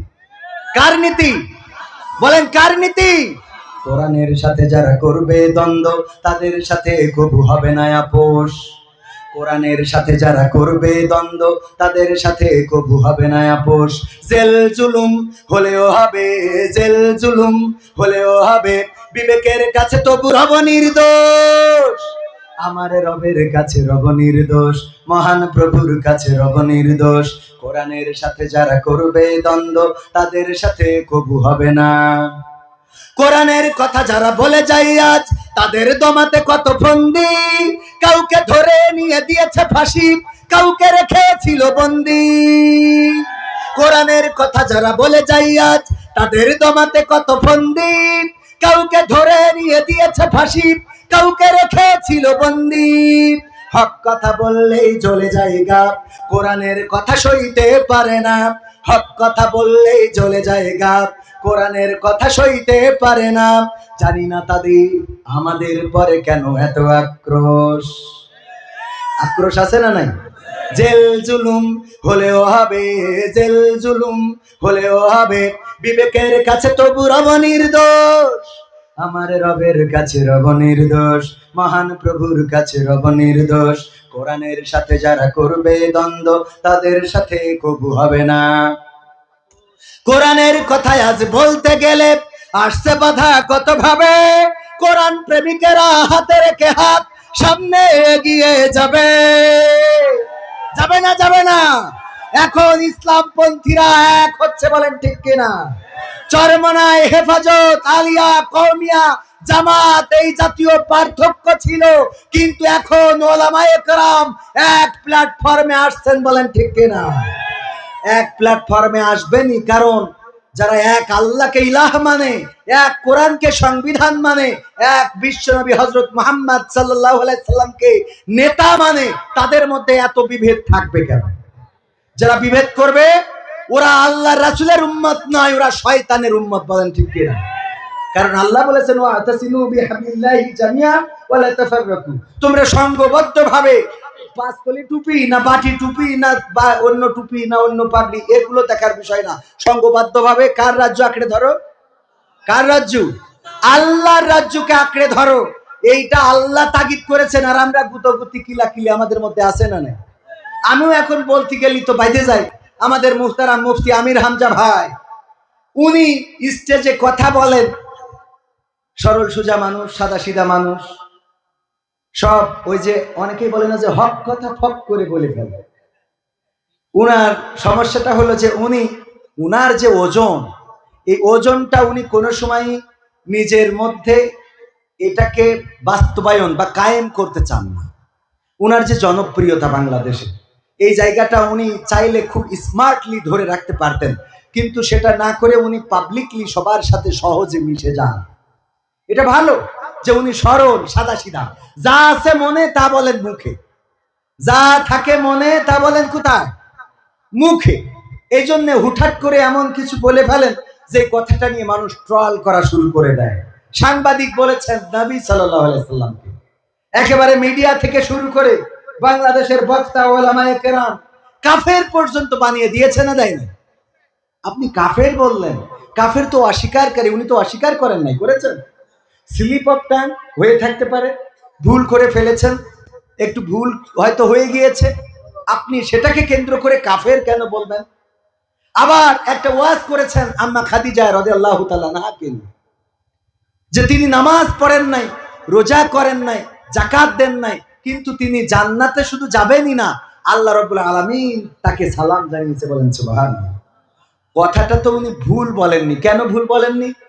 এটা উদাহরণ দিতে চেয়ে বলি, এই যেমন ভাইজান, আমার ভাইজানের নাম কি জানেন? আলতাফ ভাই। আলতাফ ভাইয়ের আব্বা বেঁচে আছে না? এখন এলাকায় প্রচার হচ্ছে উনি হুজুর হইলে কি হবে, উনি তো উনার বাপের খাইতে দেয়, উনার বাবার খাইতে দেয় না। কথাটা মিথ্যা না সত্য? কথা কয় না, মিথ্যা না সত্য? কিন্তু বাবার খাইতে দেয় না, এটা শোনার পরে অনেকের মিজাজ খারাপ হয়েছে না, হুজুর আলতাফ এত বড় দাড়ি মেহেদি দিয়া, মাথায় টুপি, সরমানার মুরিদ, অথচ সে কেমনে বাবারে খাইতে দেয় না, এটা মেম্বারিতে দাঁড়াইছে, ডাইরেক্ট ওর বিপক্ষে বলছিল। এরকম হয় না? হয় না? তো বাপ যে নেই এটা যাচাই করবেন না? তো খাদিজা রাদিয়াল্লাহু তাআলা আনহা যাকাত দেন নাই, নামাজ পড়েন নাই, হজ করেন নাই, এটা যে কেন করেন নাই এটা যাচাই করবেন না? কারণ তখন এগুলো ফরজই হয় না, তখন এগুলোর বিধানই আসে নাই। তো বিধান আসে নাই তাই করে নাই। তো এই জন্যই এইটাকে বলাকে কেন্দ্র করে আপনারা নেগেটিভ ভাবে উপস্থাপন করছেন, এগুলো কেন? আর সবচেয়ে দেখলাম আমাদেরকে ব্যবহার করে বক্তা হয়েছে আব্দুর রহিম আল মাদানি। আসলে আদৌ সে মাদানি না, জাল মাদানি। কি মাদানি? কি মাদানি? জাল মাদানি। আর মাদানি হইতেও পারে, একজন নামের শেষে লাগাইছে যে অমুক আল মাক্কি। আমি বললাম কেন? বলছে যে ঢাকায় একটা হোটেলে চাকরি করতাম, সেই হোটেলের নাম ছিল আল মক্কা হোটেল। কি হোটেল? আল মক্কা হোটেল। তো আল মক্কা হোটেলে চাকরি করি, তো আল মাক্কি লাগাই দিয়েছে। হ্যাঁ, দেখা যাচ্ছে যে আজহারি ভাই, আমাদের আজহারে পড়িছে তাই। আর একজন দেখা গেল যে কোনোভাবে নাম আজহারি লাগাইছে, জিজ্ঞেস করলাম কেন? বলছে যে আজহারি নাম একবার দেখিলাম, এই জন্য ও কি নামের শেষে একটা টাইটেল, একজন নামের শেষে লাগাইছে কাতারি, অমুক হুজুর কাতারি। কাতারি কেন? তা কাতারে ছিল, তো কাতারে ছিল বলে কাতারি লাগাইতে হবে? এটা কি একটা ভালো সম্মানজনক হইলো? আমি বললাম আমার মাঝে মাঝে অনেকেই বলে যে আপনার নামের শেষে এরকম আজাদি, জিহাদি, তারপরে মাক্কি, মাদানি পাওয়া যায় না। আমি কইছি আমি কোনোদিন যদি উগান্ডায় যেতে পারি, এসি লাগাবো কবির বিন সামাদ উগান্ডি। কি একটা টাইটেল একটু আনকমন হওয়ার দরকার আছে না? আছে না? না, এটা আনকমন। তুফানি এক বক্তার, আল্লাহ মাফ করুন, এটা বলতেই হচ্ছে নামের শেষে তুফানি। তুফান বোঝেন তো? তুফান মানে কি? ঝড়, টর্নেডো, এগুলো তো। তো কি তুফান বানাইলো আল্লাহ জানে, যে তার নামের শেষে তুফান।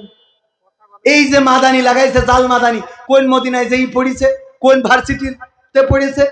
এইবার ফতোয়া শুরু করেছে আমির হামজাকে জাহেল, জালেম, ফাসেক, কাফের, যা মনে চায় তাই বলে যাচ্ছেন। এগুলো বলার জন্য তো হুজুরদেরকে শ্রোতারা নিয়ে আসে না, নিয়ে আসে। আপনার কাছ থেকে দুইটা ভালো কথা শুনতে চাই, দুইটা মিষ্টি কথা শুনতে চাই, দুইটা দিনের কথা শুনতে চাই, দিনের বয়ান শুনতে চাই, যেটা শুনলে কাজে লাগবে, পরকালে জাহান্নাম থেকে মুক্তি পেয়ে জান্নাতে যাওয়া যাবে, আল্লাহ রাসূলের ভালোবাসা অর্জন করা যাবে, আল্লাহকে পাওয়া যাবে, সেই কথাগুলো শুনতে চাই। আজকে মজের স্টেজগুলো আমরা এই বানাই ফেলেছি।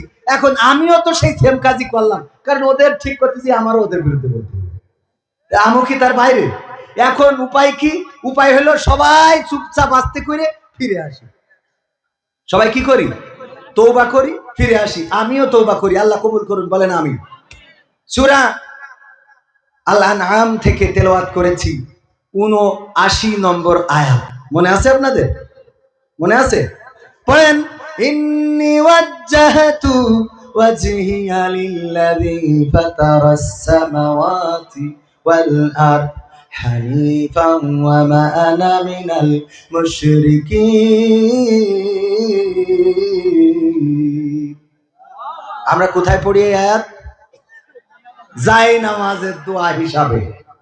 কিন্তু জানি না এই আয়াতটা কোথায় নাজিল হলো, কেন নাজিল হলো, এই আয়াতটার শুরু কোথায়, কেন আবার কোরআনে অন্তর্ভুক্ত করা হলো, কেন নবীর মাধ্যমে জানিয়ে দেওয়া হলো। এই কথাগুলো বলেছিলেন হযরত ইব্রাহিম আলাইহিস সালাতু ওয়াস সালাম। কখন বলেছিলেন? যখন তিনি পথের দিশা চেয়েছিলেন, পথ খুঁজছিলেন, কেমন করে পথ পাওয়া যায়। বাবাকে জিজ্ঞাসা করলেন, বাবা আমাদের রব কে? বলল আমাদের রব হলো এই মূর্তিগুলো। আমাদের রব হলো কে? ফেরাউন, নমরুদ। আমাদের রব কে? নমরুদ। আমাদের রব, আমাদের ইলাহ হলো নমরুদ। কয় নমরুদের রব কে? কয় এই যে মূর্তিগুলো। কয় এই মূর্তিগুলো তো তুমিই বানাও। কয় আমি বানাইলে কি হবে? এইগুলো আমাদের ইলাহ, এইগুলো ভালো করে মন্দ করে, এইগুলো আমাদের সুখ শান্তি নিশ্চিত করে। ইব্রাহিম আলাইহিস সালাম চিন্তা করলেন এটা তো সঠিক উত্তর নয়, কারণ আমার বাবা যেই মূর্তিগুলো বানান সেই মূর্তিগুলো কেমন করে আবার রব হতে পারে, কেমন করে ভালো মন্দের বিচার করতে পারে। পথ খুঁজতে লাগলেন। সেই পথের দিশা পাওয়ার জন্য উনি চলে গেলেন নীরব নিভৃতে এমন এক জায়গায় বসলেন, যেখান থেকে আল্লাহ রাব্বুল আলামিন পরের আগের আয়াতগুলোতে জানিয়ে দিয়েছেন।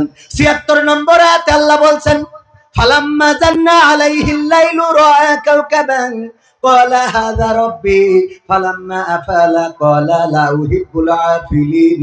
আল্লাহ রাব্বুল আলামিন বলছেন, ওই দিন ইব্রাহিম আলাইহিস সালাম আকাশে দেখলেন তারা। কি দেখলেন? তারা। তারা দেখার পরে বললেন, এই তারাটাই আমার রব হবে, এটাই আমার আল্লাহ, এটাই আমার স্রষ্টা, এটাই আমার প্রভু, আমি এটাকেই রব মেনে নিলাম। এই কথা যখন বলে বসে আছেন, তারার দিকে তাকিয়ে অপলক দৃষ্টিতে হঠাৎ করে তারাটা অস্তমিত হয়ে গেল, ডুবে গেল। সন্ধ্যা তারা আস্তে করে মিটমিট করে আবার নিভে গেল। বলল, যেটা নিভে যায়, যেটা অস্তমিত হয়ে যায়, সেটাকে আমি তার প্রতি কখনো আসক্ত হতে পারি না, সেটাকে রব বলে মেনে নিতে পারি না। বসে আছেন চলে হাত দিয়ে চুপচাপ। কিছুক্ষণ পরে দেখলেন যে টকবক করে একটা চন্দ্র পশ্চিম আকাশে উঠা শুরু হয়েছে। ওই চন্দ্রের তারার থেকে চন্দ্রের আকারটা ছিল বড়, আলোটা ছিল বেশি। ফালাম্মা জান্না আলাইহিল লাইলু ফালাম্মা জান্না আলাইহিল লাইলু রাআ কাওকাব ফালাম্মা ফালাম্মা রাআল কমার ফালাম্মা রাআল কমার বাযিগান ক্বালা হাযা রাব্বি ফালাম্মা আফালা ক্বালা লা ইল্লাম ইয়াহদিনি রাব্বি লাকুনান্না মিনাল কওমিদ দাল্লিন। পরের আয়াতে আল্লাহ ইব্রাহিম আলাইহিস সালামের পরের কথাগুলো আবার জানিয়ে দিলেন। ইব্রাহিম আলাইহিস সালাম বললেন যে আমি ওই যে আকাশের চাঁদটা দেখলাম, এই চাঁদটা আমার স্রষ্টা হবে, এই চাঁদটা আমার রব হবে। আমার বাবার কাছে জিজ্ঞাসা করে আমি সঠিক উত্তর পাই নাই, আমার মায়ের কাছে জিজ্ঞাসা করে আমি সঠিক উত্তর পাই নাই। ওই যে আকাশের চাঁদটা এত সুন্দর আলো দেয়, এই চাঁদটাই হয় তোমার স্রষ্টা, এটাই আমার রব। এই কথা বললেন। আস্তে করে সেই চাঁদটা অস্তমিত হয়ে গেল, চাঁদটা মিলান হয়ে গেল। বলল, ও গো রব, তুমি যদি আমার পথ না দেখাও তাইলে আমি জালিমদের অন্তর্ভুক্ত হয়ে যাব। পরের বার আবার কি বললেন, কি দেখলেন, আল্লাহ সেটাও রেকর্ড করে দিয়েছেন। আল্লাহ রাব্বুল আলামিন বলছেন 88 78 নম্বর আয়াত, ফালাম্মা রাআ শামসা বাযিগাতান ক্বালা হাযা রাব্বি হাযা রাব্বি হাযা আকবার ফালাম্মা আফালাত ক্বালা ইয়া কওমি ইন্নী বারীউম মিম্মা তুশরিকুন।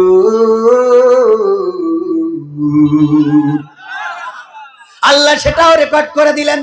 আল্লাহ বলছেন এবার ইব্রাহিম পূর্ব দিগন্তে সূর্য উদয় হতে দেখল, ফালাম্মা রাআ শামসা, সূর্য উদয় হতে দেখল, দেখার পরে বলল এটাই আমার রব, হাযা আকবার, এটা ওদের থেকে বড়। তারার থেকে চাঁদ বড় ছিল আর চাঁদের থেকে সূর্যটা বড়। কিন্তু যখন সেই সূর্যটা আবার নিজের প্রখরতা হারিয়ে পশ্চিম আকাশে ঢলে পড়লো, অস্তমিত হয়ে গেল, তখন বলল গো আমার কম শুনে নাও, আমি পথের দিশা পেয়ে গেছি, আমি পথের দিশা পাইছি, আমি রাস্তা পাইছি। এবার বলল ইন্নী ওয়াজ্জাহতু ওয়াজহিয়া লিল্লাযী ফাতারাস সামাওয়াতি ওয়াল আরদ হানিফাও ওয়া মা আনা মিনাল মুশরিকিন। এবার বললেন ওগো জাতি, ওগো আমার জাতির লোকেরা, ওগো আমার কওমের লোকেরা, তোমরা শুনে নাও, এতদিন ধরে মনে করেছিলাম এইটা ছাড়া উপায় নাই, এতদিন ধরে মনে করেছিলাম এইটা ছাড়া উপায় নাই, এতদিন ধরে মনে করেছিলাম এইটা ছাড়া উপায় নাই। কি কি বলেছি বুঝে নেন, এত বুঝাতে যাব না, কিন্তু এখন বুঝলাম রে এইটা ছাড়া উপায় নাই। ভাইরা আমার সব বুঝা হয়ে গেছে রে। আকাশে তারা দেখলাম, চন্দ্র দেখলাম, তারকারাজি দেখলাম, চন্দ্র দেখলাম, সূর্য দেখলাম, এইগুলো সব অস্তমিত হতে দেখলাম। এবার বুঝে নিলাম এইগুলোর পিছনে একজন কারিগর আছে, যে তারকা উঠান আবার ডোবান, যে চন্দ্র উঠান আবার ডোবান, যে সূর্য উঠান আবার ডোবান। আমি সেই আল্লাহর দিকে আমার মুখটা করে দিলাম আর বলে দিচ্ছি শুনে নাও, আমি তোমাদের শিরকের সাথে নিজেকে আর সম্পৃক্ততা রাখলাম না। বলেন আল্লাহু আকবার। আমরা যাই নামাজের দোয়া বানাইছি, অসুবিধা নাই, পড়েন, কিন্তু এই আয়াতটা কেন আসলো?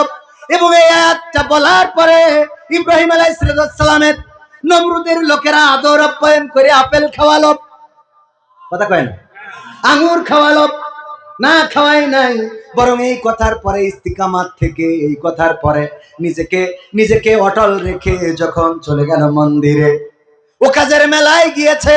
আর ইব্রাহিম আলাইহিস সালাম এই সুযোগে কুড়াল একখান নিয়ে চলে গেল মন্দিরে। মন্দিরে যাওয়ার পরে মূর্তিগুলো ভাঙলো, শুধু বড়টা ছাড়া। বড়টার কাঁধের উপরে কুড়ালটা রেখে বাড়ি যেয়ে নিশ্চিন্তে বসে আছে। নমরুদের লোকজন যখন বাড়িতে আসলো, আসার পরে দেখে মন্দিরের মূর্তিগুলো ভেঙে রেখেছে। বলল এইগুলো কারা করেছে? কই কারা করেছে এত তো দেখার দরকার নেই, ওই পরাজিত শক্তি করেছে। আমাদের ধারণা ওরাই করেছে। কিছু হইলেই দোষ আছে না নাই? কথা কয় না, আছে না নাই? যা হইতো তাতেই দোষ, যা হইতো তাতেই দোষ।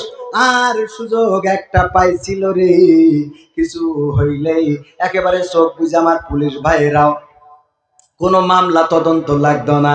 আমার ভাইজানের আজকেও যারা গল্প করলো, তারা বললো ভাই জীবনে কারো বড় কথা বলি নাই, জীবনে কারো কোনোদিন একটা চড় থাপ্পড় দিই নাই, অথচ নাশকতার মামলা খেয়েছি, মানুষ হত্যার মামলা হয়েছে, খুন খারাপির মামলা হয়েছে, অন্যায়ের মামলা হয়েছে। এমনি ভাবে হামলা মামলা আপনাদের এলাকায় ছিল না। মরা লোকও ছাড় পায় নাই, পুলিশরা ওদের মুখস্থ কথা। কি কথা? মুখস্থ কথা। যা করেছে হুজুররা করেছে। ওই যে একবার একটা, ওই যে আপনাদের বর্ডারের কাছে যাদের বাড়ি, বর্ডার থেকে বল্টু সাইকেলে করে বালু নিয়ে আসছে, বাস্তায় কি করে কিনে আসছে বালু। বর্ডারের প্রশাসনের লোক ধরি বলছে যে এতে কি, তা বলছে স্যার বালু স্যার, বলছে সাইকেলে বালু নিয়ে যাচ্ছিস তুই? ভারতের বর্ডারতে মানুষ কত দামি দামি জিনিস নিয়ে যায়, নিশ্চয়ই বালুর মধ্যে কিছু আছে। বাস্তা নামা, চেক করি দেখে না আসলেই বালু, ছেড়ে দিয়েছে। দ্বিতীয় আবার আর একদিন, কি ব্যাপার বল্টু সাইকেলে কি? স্যার বালু স্যার। এই বস্তার মধ্যে মনে হয় অন্য কিছু, আবার চেক করে দেখে না বালু, ছেড়ে দিয়েছে। তৃতীয় দিন আবার বাস্তায় করে কি জানো, এই এতে কি? স্যার বালু স্যার। না, বর্ডার থেকে বালু পাচার করছি সেটা হইতে পারে না, নিশ্চয়ই এই বালুর মধ্যে কোনো কিন্তু আছে, এইটা ল্যাবে পাঠাবো, পরীক্ষা করব, তারপরে তোর সাথে কথা হবে। ল্যাবে পাঠাই পরীক্ষা করি, দেখে বালু। বল্টুর সাথে দেখা হয়েছে, চোখ আসা হয়েছে ব্রিজের মাথায় ওখানে। বলছে যে, এই বল্টু, তুই এই প্রতিদিন এই যে বাইসাইকেলে করি বালু পাচার করিস, কোন দুঃখী কদিন? তা বলছে, স্যার আমি তো আসলে বালু পাচার করি না, আমি ওই সাইকেলটাই পাচার করি। আপনারা তো পড়ি পড়ি খালি চেক করেন বালু, কি পাচার করেন? আর ধরি ধরি কি চেক করেন? আমাদের অবস্থা তাই হয়েছিল, পাচার হয়ে যায় কত কিছু, আর মামলা হয় বুঝি কেন?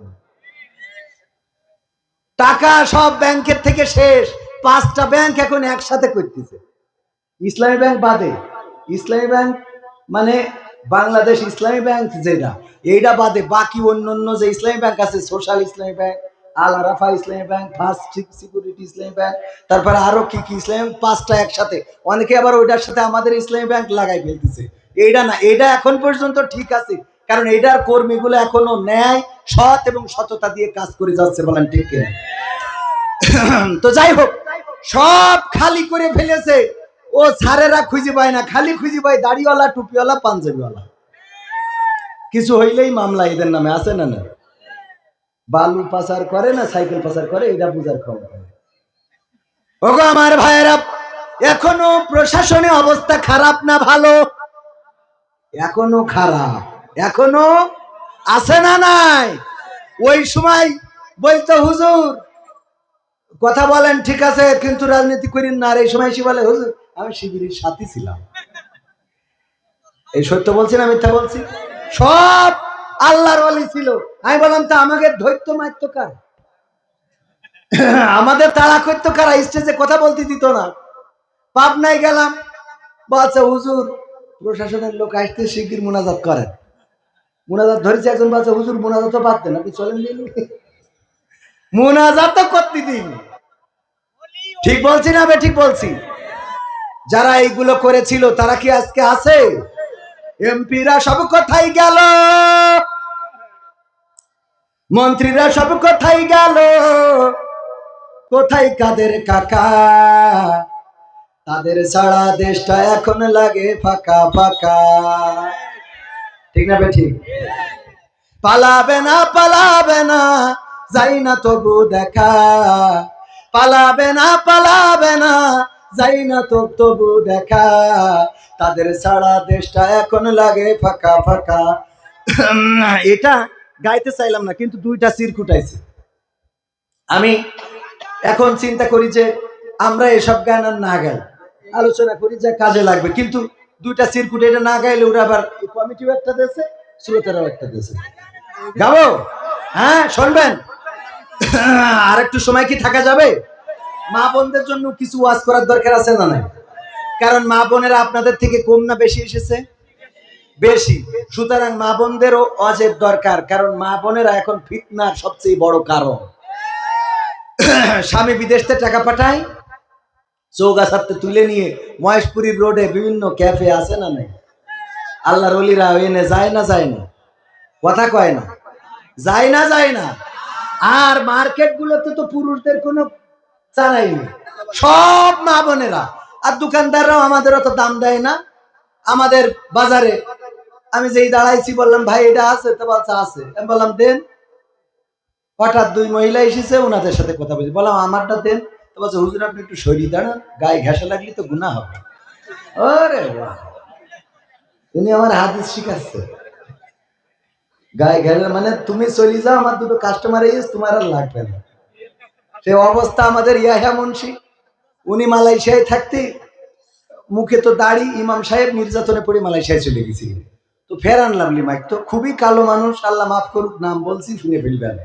আমার মাঝে মাঝে বলেও যে আমার উদাহরণ দা। তো উনি খুব নির্যাতনে পড়ে মালয়েশিয়ায় গেছিল, তো ফেয়ার অ্যান্ড লাভলি কিনতে গেছে, তো দোকানে থাকে মেয়ে। তো বলতেছে যে হুজুর ফেয়ার অ্যান্ড লাভলি তুমি কোথায় লাগাবা?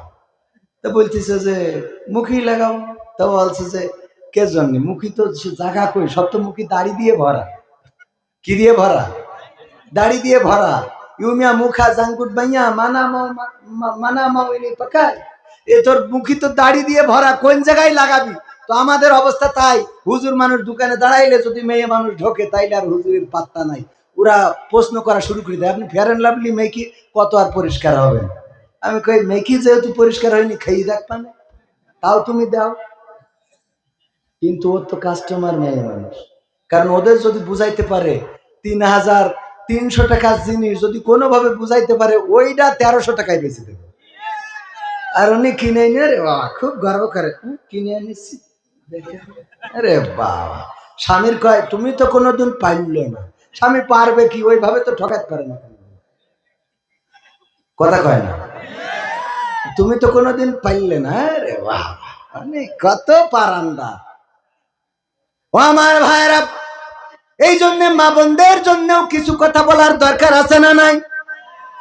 নারীরা জাহান্নামে যাবে কারণ হলো দুইটা। কয়টা? বড় কারণ দুইটা। বিশ্ব নবী সাল্লাল্লাহু আলাইহি সাল্লাম বললেন, ওগো নারীরা শুনে নাও, দুইটা কারণে নারীরা বেশি জাহান্নামী হবে। আমি মেরাজে যেয়ে দেখেছি অধিকাংশ নারীরা জাহান্নামী। সাহাবীরা জিজ্ঞাসা করলো কোন কারণে? বলল দুইটা কারণ, মেজর কারণ, বড় কারণ। দুইটা কারণ, তার মধ্যে 1 নম্বর কারণ হলো অধিকাংশ নারীরা তাদের স্বামীর নাশুকুরি করে, তাদের স্বামীর প্রতি কৃতজ্ঞ না, স্বামীর প্রতি নাশুকুরি করে। স্বামী যেটা কিনে আনে পছন্দ হয় না, স্বামী যেটা করে ভালো লাগে না, স্বামীর করা ঘরের ডিজাইন ভালো না, স্বামীর করা রং কালার ভালো না, স্বামীর কেনা কাপড় রং থাকে না, স্বামীর কেনা তরকারি পোকা হয়েছে, স্বামীর কিনা মাছ কাটা বেশি, স্বামীর কিনা কচু গাল চুলকায়, স্বামীর কিনা ওল সেদ্ধ হয় না, স্বামীর কিনা মরিচ ঝাল নেই। কথা কয় না, ও মরিচ কি বানাবে? কয় মরিচ কুটে দিছি 20টাই, তাও টক হয়নি। তুমি কি মরিচ কিনেছ? আছে না না? আর ও যেইটা কেনে ওইটার উপরে আর একটা নাই রে। ওর ভাই হলো পৃথিবীর সর্বশ্রেষ্ঠ ভাই, ওর বোন হলো পৃথিবীর সর্বশ্রেষ্ঠ বোন, ওর মা হলো পৃথিবীর সর্বশ্রেষ্ঠ মা, ওর বাবা হলো পৃথিবীর সর্বশ্রেষ্ঠ পিতা। আর ওর কাছে ওর শাশুড়ি হইলো ও ফিরাউনির মার্কা লোক, ওর শাশুড়ি হলো হিন্দা, আর শ্বশুর হলো আবু জেহেল। কথা কয় না? ওর কাছে ওর মা বাপ সব আল্লাহর ওলি, আর শ্বশুর বাড়ির যত আত্মীয় আছে সব বিষ। কি কথা কয় না? আপনাদের এদিকে তো নাই, আছে? শ্বশুর বাড়ি থেকে যদি কিছু আনে, ওরে বাবা সেইটার দাম বেশি। যদি একই কোম্পানির ফ্রিজ হয়, বাবার বাড়ি যেটা ছিল ও একই দামে কিনেছে, কিন্তু শ্বশুর বাড়িটা ভালো, ওইটার ওয়ারেন্টি আর এটার গ্যারান্টি, তাও ওইটা ভালো, ও গ্যারান্টিটা ভালো। কারণ কি? ওই তো বাবার বাড়িতে, বাবার বাড়িতে আনলে খুব দাম। এরা মা বোন আছে না নাই? গাই গরু যদি বাপের বাড়ির থেকে একটা আনে, ওই গাই গরু আমার আলতাফ ভাই বুড়ো হয়ে মরে যাবে, তাও গরু মারবে না। বলেন মরে?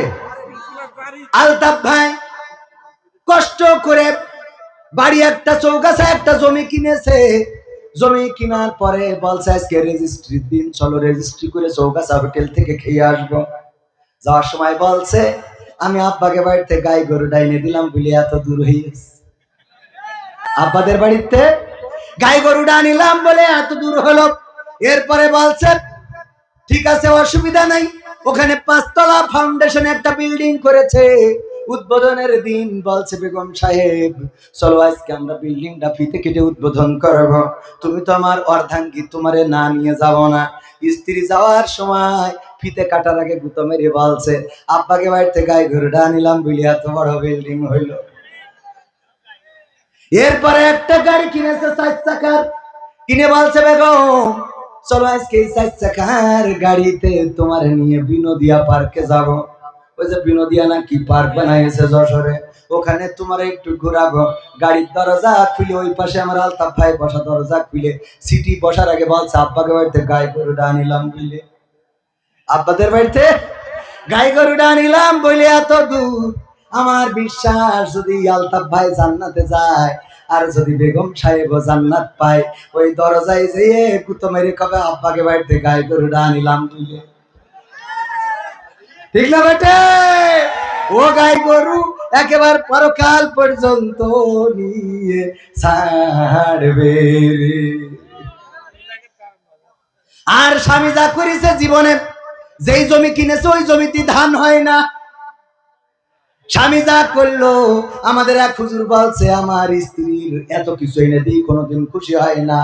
আমি একদিন বুদ্ধি করে, আমার স্ত্রী খালি কয় দেখো অমুকের শাড়িটা কত সুন্দর, অমুকের থ্রি পিস কত সুন্দর, অমুকদের বাড়িটা কত সুন্দর, অমুকদের গাড়িটা কত সুন্দর। আমি একদিন বুদ্ধি করে চৌগাছাতে একটা দামি শাড়ি কিনলাম, কিনে নিয়ে যেয়ে টেবিলের পরে রাখিছি। তারপরে রেখে স্ত্রীর বললাম, স্ত্রী তাড়াতাড়ি খাবার দাও, ক্ষুধা লেগেছে, রাতের ডিনারটা সেরে ফেলি। স্ত্রী খাবার দেয় আর খালি ওই শাড়ির দিকে তাকায়। শাড়িটা আসলে কাঁচা নাকি, ওর কি আর একটা কোনো সতীন মতিন আছে নাকি? ওদের তো সন্দেহ থাকে না, থাকে না। এক ফাঁকে জিজ্ঞাসা করলো শাড়িটা কার? আলতাফ ভাই বলছে শাড়িটা হলো কবির বিন সামাদ তার বউয়ের জন্য কিনেছে। আমার বললো হজ করতে যাচ্ছি, ফিরতে 2 দিন লাগবে, শাড়িটা বাড়ি পৌঁছে দিও। ভাই দেখো শাড়িটা কত সুন্দর, কালারটা কত সুন্দর, রংটা কত সুন্দর, আর তুমি যা কেন তা পরো না। তুমি, আমার আব্বা যা কি দেখে বিয়ে দিল, আমার সারা জীবনটা চলতে চলতে গেল, ও সারা জীবন চলতে চলতে গেল। আমার আব্বা এমন একজন দেখে বিয়ে দিয়েছে যার চোখ না যেন 2টা মারবে, চোখে কিছু দেখে না। কি শাড়ি তুমি কেন? বলছে স্ত্রী যদি তোমার পছন্দ হয় তুমি এটা নাও। বলছে নীলি কবির বিন সামাদ রাগ করবে না? সে তো আমাদের বক্তা, আমরা টাকা না দিলেও কি করবে? এই জন্য সমস্যা নাই, তুমি এটা নিতে পারো, নাও। স্ত্রী নিয়ে খুব খুশি। আলতাফ ভাই রাত্রে শোয়ার সময় চিন্তা করলো যদি এই রাতে মালাকুল মাউত উঠাই নিয়ে চলে যায় তাইলে মনের কথাটা বলা হবে না। স্ত্রীরে বলতেছে, স্ত্রী বেগম সাহেবা শাড়িটা কি তোমার পছন্দ হয়েছে নাকি? হ্যাঁ খুব পছন্দ হয়েছে, কালার ভালো, রং ভালো, সুতো ভালো, সব ভালো লেগেছে। সত্যি কি পছন্দ হয়েছে? হ্যাঁ সত্যি পছন্দ হয়েছে। এত সুন্দর শাড়ি জীবনে পরি নাই, এত সুন্দর রং চং, এত সুন্দর মিহি সুতা, এত সুন্দর পা, আমার পছন্দ হবে না কেন? বলতেছে দেখো দেখো রে, এই সুন্দর শাড়িটা কিন্তু আমি নিজে চয়েস করে তোমার জন্য কিনেছি। বলছে সত্যি তুমি কিনেছ? হ্যাঁ আমি কিনেছি। বলছে তাহলে এর রং থাকবে না,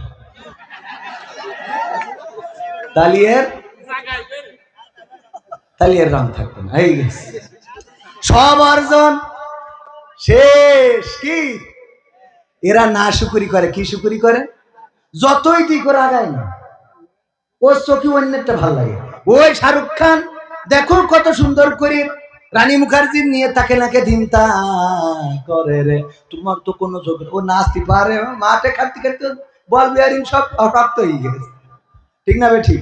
মোবিলি কাজ করে না ঠিক মতো, ওর তুই নাচাবি কি করে শাহরুখ খানের মতো? ঠিক না বে ঠিক? আছে না নাই? ভাইয়েরা আমার, এই নাশুকুরি করা নারীরা যাবে কোথায়?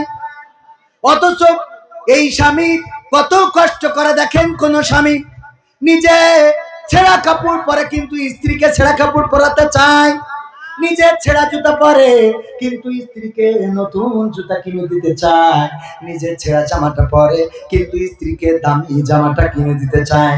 কোন স্বামী চাই না তার স্ত্রী খারাপ জামা জুতা পরুক, কোন স্বামী চায় না তার স্ত্রী অপমানিত হোক, কোন স্বামী চায় না তার স্ত্রী কোনো গালমন্দ শুনুক।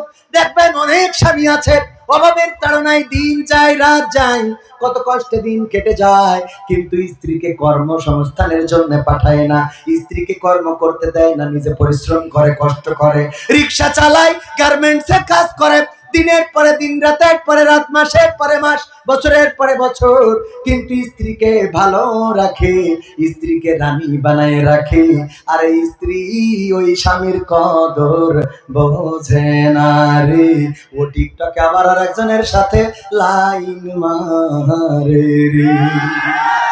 ও বাবা বাবা বাবা, মিলে গেছে, ওয়াজ লাইন পয়েন্টে পড়েছে। ওগো আমার মা বোনেরা, এমন করা যাবে না। আল্লাহর নবীর স্ত্রীরা এটা করেন নাই। আল্লাহর নবী আইয়ুব আলাইহিস সালামের স্ত্রী রহিমা সবাই ছেড়ে চলে গেল, সন্তান মারা গেল, সম্পদ ধ্বংস হয়ে গেল, কাজের মানুষগুলো চলে গেল, কিন্তু রহিমা আইয়ুব আলাইহিস সালামের রাস্তা ছাড়েন নাই। আইয়ুব আলাইহিস সালামের চুল দিয়ে পা মুছিয়ে দিতেন, আর এর বিনিময়ে রহিমা অর্জন করে নিয়েছেন কি? হুম, আমার আব্বা বলতো এই ওয়াজ একবার করার পরে বিপদে পড়ে গেছে, ওয়াজ করে বাড়ি ফিরতেছে, মহিলারা ডাক দিয়ে বলে হুজুর শোনেন, গতকাল যে ওয়াজ করলেন রহিম আলাইহিস সালাম চুল দিয়ে পা মুছাই দিলে জান্নাত পাওয়া যাবে, স্বামীর চুল দিয়ে পা মুছাই দিবা, এই ওয়াজ আমল করে শুইছিলাম গতকাল রাত্রে। ওরে বাবা, সে যন্ত্রণার কথা কি বলবো। কিসের যন্ত্রণা? দুর্গন্ধ। চুল দিয়ে পা মুছাই শোয়ার পরে ঘরে গন্ধ, কের গন্ধ? গুড় গন্ধ, পায়খানার গন্ধ। এত গন্ধ কোথা থেকে আসে খুঁজে পাইনে। লম্ফ জ্বালালাম, খুঁজে পেলাম না, হেরিকেন ধরালাম, তাও পেলাম না। খুঁজতে এক সময় আমার স্বামী আমার চুল টেনে নাকের কাছে নিয়ে দেখে চুল থেকে গন্ধ। স্বামী জিজ্ঞাসা করলো, তোমার চুল থেকে কেন এই পায়খানার গন্ধ, কোন কারণে? বললাম তা তো জানি না, হুজুর ওয়াজ করেছে যদি স্বামীর চুল দিয়ে পা মুছাই দিতে পারো তাইলে জান্নাত পাওয়া যাবে। রহিম আলাইহিস সালাম আইয়ুব আলাইহিস সালামের চুল দিয়ে পা মুছাই জান্নাত পেয়েছে। আমি চিন্তা করলাম ওয়াজটা আমল করে শুই, আমি তাই তোমার চুল দিয়ে পা মুছাই তারপরে শুইছিলাম। ও যাতে গেল বলো এ কোন আজব কারখানা। ও যাতে গেল বলো, ওরে সত্য কাজে কেউ নয় রাজি, সত্য কাজে কেউ নয় রাজি, সবই দেখি তা না না না। ও জাত গেল বলো, কেন জাত গেল?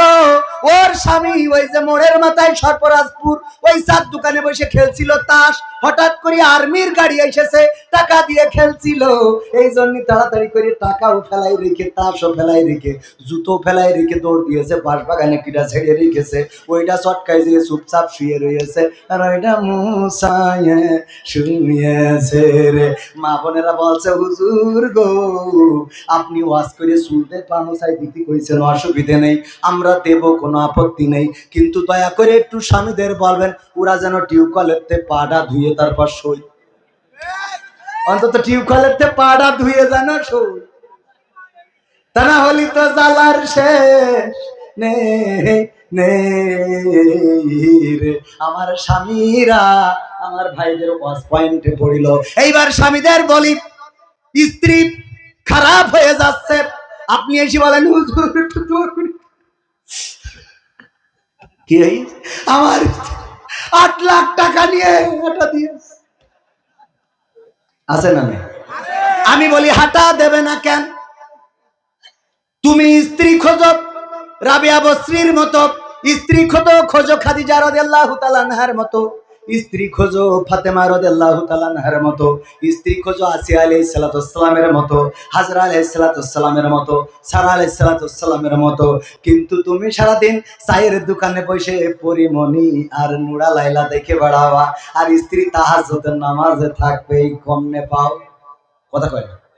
তুমি চার দোকানে বসে সিরিয়াল মারো, ময়ূরী পূর্ণিমা জাগের সব সাইজ বড় আর কি, ওইগুলো দেখি বাবা, আর বাড়ি মনে করবা যে তোমার স্ত্রী তাহাজ্জুদের নামাজে তসবিহ টানতেছে। বড় মানে আমি সাইজ বড় কথা বলেছি, বুঝলাম। এরা আবার আরেকটা বোঝে শয়তান, খালি শুধু পড়ি খারাপ জায়গায় নিয়ে যাওয়া লাগে। হ্যাঁ, এই ঠিক না বে ঠিক? সত্য বলছি না মিথ্যা বলছি? দেখে ওরে শয়তান, ওই তুই ওই দেখিস আরো আরেকজনের দেখে, কথা কয়। তুমি ওই চায়ের দোকানে সিরিয়াল মারবা, স্টার জলসা, জি বাংলা, তারপর আরো কি আছে, শাহরুখ খান, ময়ূরী, পূর্ণিমা, রানী মুখার্জি, কারিনা কাপুর, ঐশ্বরিয়া রায়, তারপরে আর কি আরো একটা আছে আমাদের আমির হামজা ভাই নাম কইল, রাশমিকা মান্দানা, কি মান্দানা, রাশমিকা মান্দানা দেখবা, আর মনে মনে করবা এইরাম একটা যদি পাইতাম রে, তাইলে সোগাছার পানের খিলি তারে খাওয়াইতাম। যখন তুমি এইটা বলো তখন তোমার স্ত্রী বলে স্বামী আমার যেমন তেমন, দেওর আমার মনের মতো, ঠিক না ভাই ঠিক? তুমি ওইটা খোঁজো, তোমার বউ বলে যে স্বামী আমার যেমন তেমন, দেওর আমার মনের মতন, কারণ ও রাত 12টায় আসলো, রাত 10টা পর্যন্ত আমার দেওর ডিউটি করে। আছে না না? তার মানে আগে তোমার ভালো হওয়া লাগবে। ফজরের আজান হয়ে গেল, তুমি মসজিদের জন্য গেলে না, কম্বল ডারে মুড়ি দিলে ওই নামাজ পড়াই স্ত্রীটাও বেনামাজি হয়ে যাবে। কিন্তু ফজরের আজান হলো আর তুমি উঠে যদি মসজিদের দিকে চলে যাও, একদিন, 2 দিন, 3 দিন, 5 দিন যাওয়ার পরে দেখবা তোমার স্ত্রী, তুমি বলো নাই নিচে থেকে উঠে নামাজ পড়া শুরু করে দিয়েছি। ঠিক বলছি না? ঠিক বলছি। তাহাজ্জুদের সময় উঠে যান, যাই নামাজে বসে নামাজ আদায় করা শুরু করে দেন। তাহাজ্জুদের নামাজে যখন আপনি যাই নামাজে কাটাকাটি করবেন, ওগো রব, তুমি আমার স্ত্রীকে মানুষের মতো মানুষ বানিয়ে দাও, তুমি আমার স্ত্রীকে পর্দানশীল বানিয়ে দাও, তুমি আমার স্ত্রীকে খাদিজা আয়েশা রাদিয়াল্লাহু তাআলা আনহার মতো করে দাও, তুমি আমার স্ত্রীকে হাজেরা আলাইহিস সালামের মতো করে দাও, তুমি আমার স্ত্রীকে এমন একজন মানুষ করে দাও যেন পরকালের ময়দানে আমি আমার স্ত্রীর জন্য জান্নাতে যেতে পারি। তুমি যদি তাহাজ্জুদের নামাজে স্ত্রী খাটের উপরে ঘুমানো এমন দোয়া করতে থাকো, তোমার স্ত্রী দেখবা আস্তে করে খাট থেকে উঠে তোমার পিছনে নামাজে দাঁড়িয়ে যাবে। বলেন ঠিক কিনা? কিন্তু তুমি রাত্রি ফেসবুক চালাবা, টিকটক দেখবা, রিলস দেখবা, ও বাবা, আছে না না? আর মনে করবা তোমার স্ত্রী তাহাজ্জুদের নামাজ পড়বে, তা হবে না, হবে না। আমার মা বোনেরা বলছে, হুজুর এইবার হজ পয়েন্টে পড়িয়েছে। ঠিক না? ঠিক। মা বোনেরা আগে রাগ করিল যে হুজুরের দাওয়াত দেওয়া যাবে না, এখন বলছে হুজুরের আগামী বছর আবার দিতে হবে। জিজ্ঞেস করে দেখেন। আজকালকের ছেলেরা বই নিয়ে আর বসে না, ও বাবা গুগলে সার্চ করিয়া পড়ে। ওরে একালের মেয়েরা কোরআন হাদিস ধরে না, এখনকার মা বোনেরা কোরআন হাদিস পড়ে না, ও আল্লাহ টিকটকে ভিডিও ওরা করে।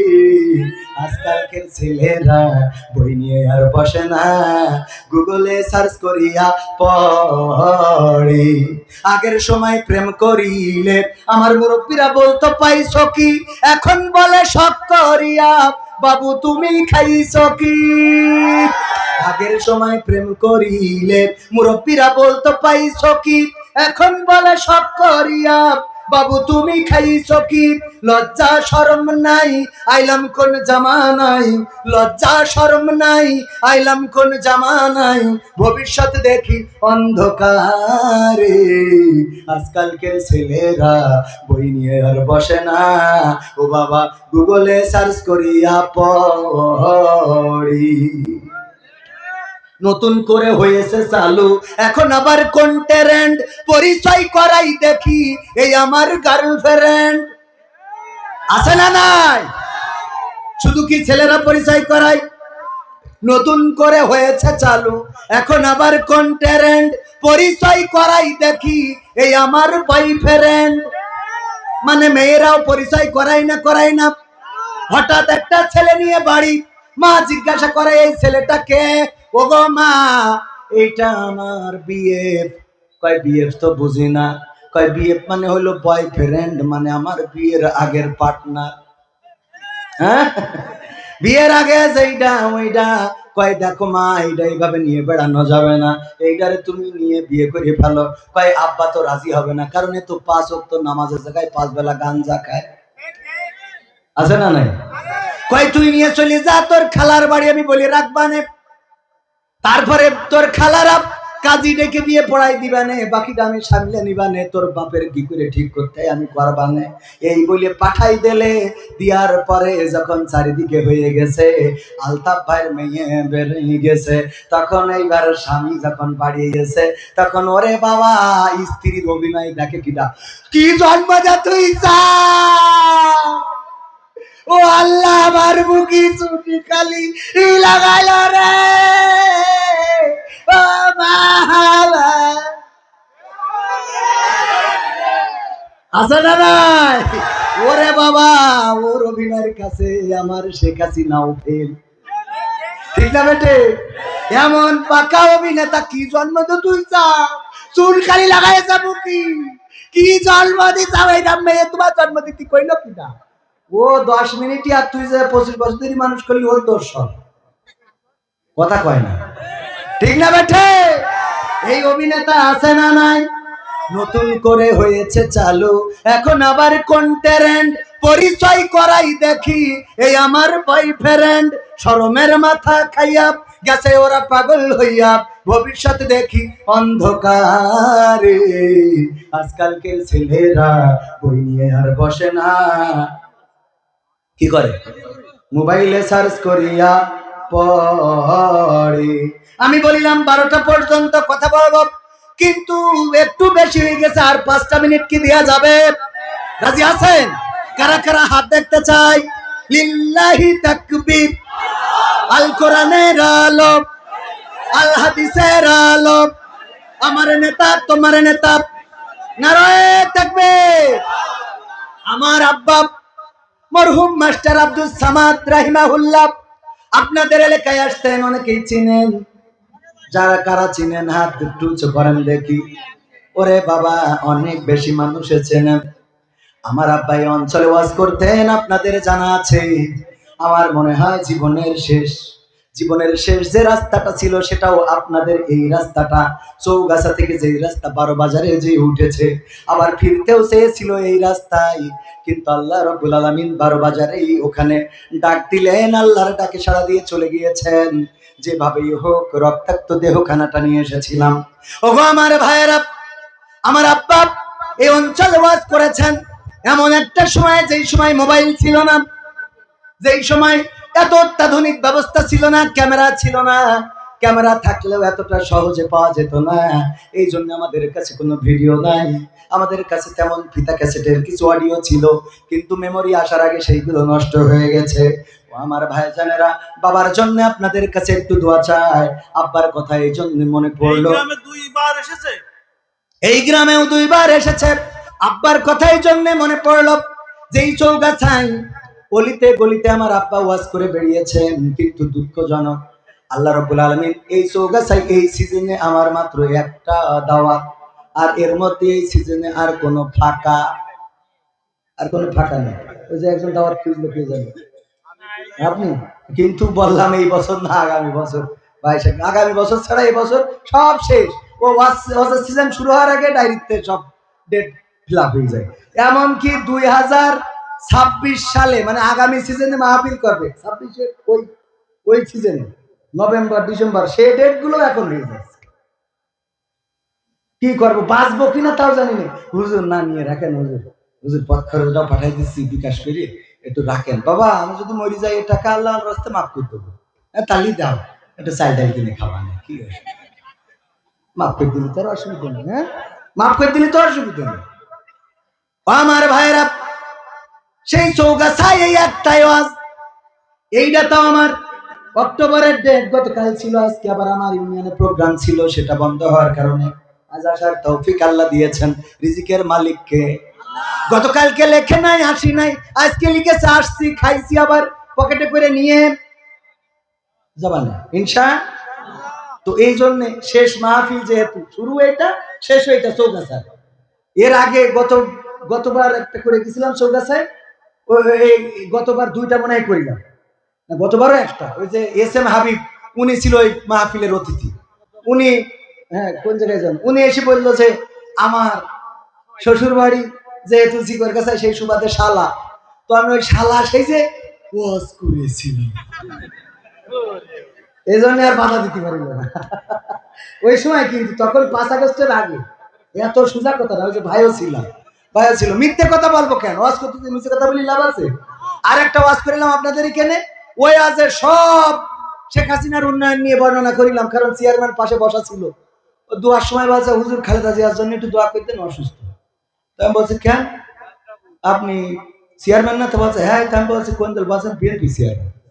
তো আমি বলছি তা আগের থেকে কবেন না, আমি তো সেই দিনই সব উন্নয়নের ওয়াজ করলাম। যাত্রাপুর মনে আছে আপনাদের? যারা ছিল তারা জানে। মানে আমি চেয়ারম্যান মনে করি যে চেয়ারম্যান, যেহেতু ওই সময় তো আর চেয়ারম্যান তো অন্য দলের থাকার কথা না, ঠিক কিনা? কারণ তখন তো ভোট দেওয়া লাগতো না, লাগতো?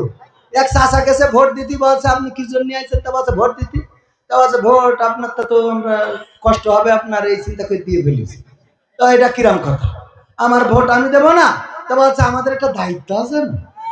আপনি বাড়িতে বেরোয়েছেন কখন? তা বলছে ফজরের নামাজ পড়ি রওনা দিয়েছিলাম। বলছে আমরা তো তাহাজ্জুদ পড়ি, কাম সারিছি। আপনি তো ফজর পড়িয়ে রওনা দিয়েছেন, সে তো তাহাজ্জুদ পড়েছে। চাচা চলে আসছে, তা বলছে শোনে চাচির জন্য আবার কষ্ট দিয়ে না, বলছে তোমার শাশু কি ভোট দিয়াস নাই? তো বলছে হ্যাঁ হ্যাঁ ওটাও হয়ে গেছে। তো বলছে কত বড় জাহেল রে, এমন নেমো খারাপ মহিলার সাথে সংসার করেছি, আল্লাহ যেন জান্নাতে আমার সাথে দিবা না। তো বলছে চাচা এত রাগ কেন? স্ত্রী বলছে বলছে রাগ হবে না কেন, আজ মরি গেছে 11টা বছর হচ্ছে, তুই এসে ভোট দেখেছিস তো আমার সাথে দেখা করে যাবি না? তুই এসে ভোট দিয়ে গেলি, তা আমি পুরো কোন হালতে আসি না আসি তুই খোঁজ নিবি না? এই জন্য আমি মনে করলাম চেয়ারম্যান যেহেতু পাশে বসা, ও তো ওই কবরের ভোট নিয়ে পাশ করিয়েছে, ঠিক না বেটি? ও মা মুনাজাতের সময় বলে হুজুর গো খালেদা জিয়া অসুস্থ, একটু দোয়া করে দেন। আমি বললাম কেমনে কি? কয় আমি বিএনপি চেয়ারম্যান। হ্যাঁ হাসান চেয়ারম্যান, আল্লাহ তার নেক দান করুন। দেশে বিভিন্ন রকম ঝামেলা চলছে না চলছে না? প্রতীক নিয়ে ঝামেলা, ভোট নিয়ে ঝামেলা, গণভোট নিয়ে ঝামেলা, জাতীয় ভোট নিয়ে ঝামেলা, নির্বাচন কমিশন নিয়ে ঝামেলা, উপদেষ্টা নিয়ে ঝামেলা, প্রধান উপদেষ্টা নিয়ে ঝামেলা, তারপরে দল বেদল ঐক্য অনৈক্য সব কিছু নিয়ে এখন ঝামেলা আছে না নাই? বাবা তোমার দরবারে সব পাগলের খেলা, হরেক রকম পাগল দিয়া মিলাইছো মেলা, হরেক রকম পাগল দিয়া মিলাইছো মেলা। বাবা তোমার দরবারে সব পাগলের খেলা, বাবা তোমার দরবারে সব পাগলের খেলা। ইস্যুর পরে ইস্যু আসে, কত ইস্যু আসে পাশে, ইস্যুর পরে ইস্যু আসে, কত ইস্যু আসে পাশে, তদন্ত করিতে গিয়ে ফুরাইছে বেলা, তদন্ত করিতে গিয়ে ফুরাইছে বেলা। বাবা তোমার দরবারে সব পাগলের খেলা, বাবা তোমার দরবারে সব পাগলের খেলা। সালমান শাহ মারা গেছে আজ 30 বছর হচ্ছে। কয় বছর? 30 বছর পরে আবার সেই মামলার তদন্ত আছে। এ বেলা ফুরানো তো ফুরানো, এমন অবস্থা যে কিয়ামত এসে যাবে তাও মানে তদন্ত শেষ হবে না, ঠিক না বেঠিক? বাবা তোমার দরবারে সব পাগলের খেলা। টেলিভিশন টকশোর মাঝে কত বিজ্ঞানী টেকো আছে, এখন আবার টকশোয় খুব দাম।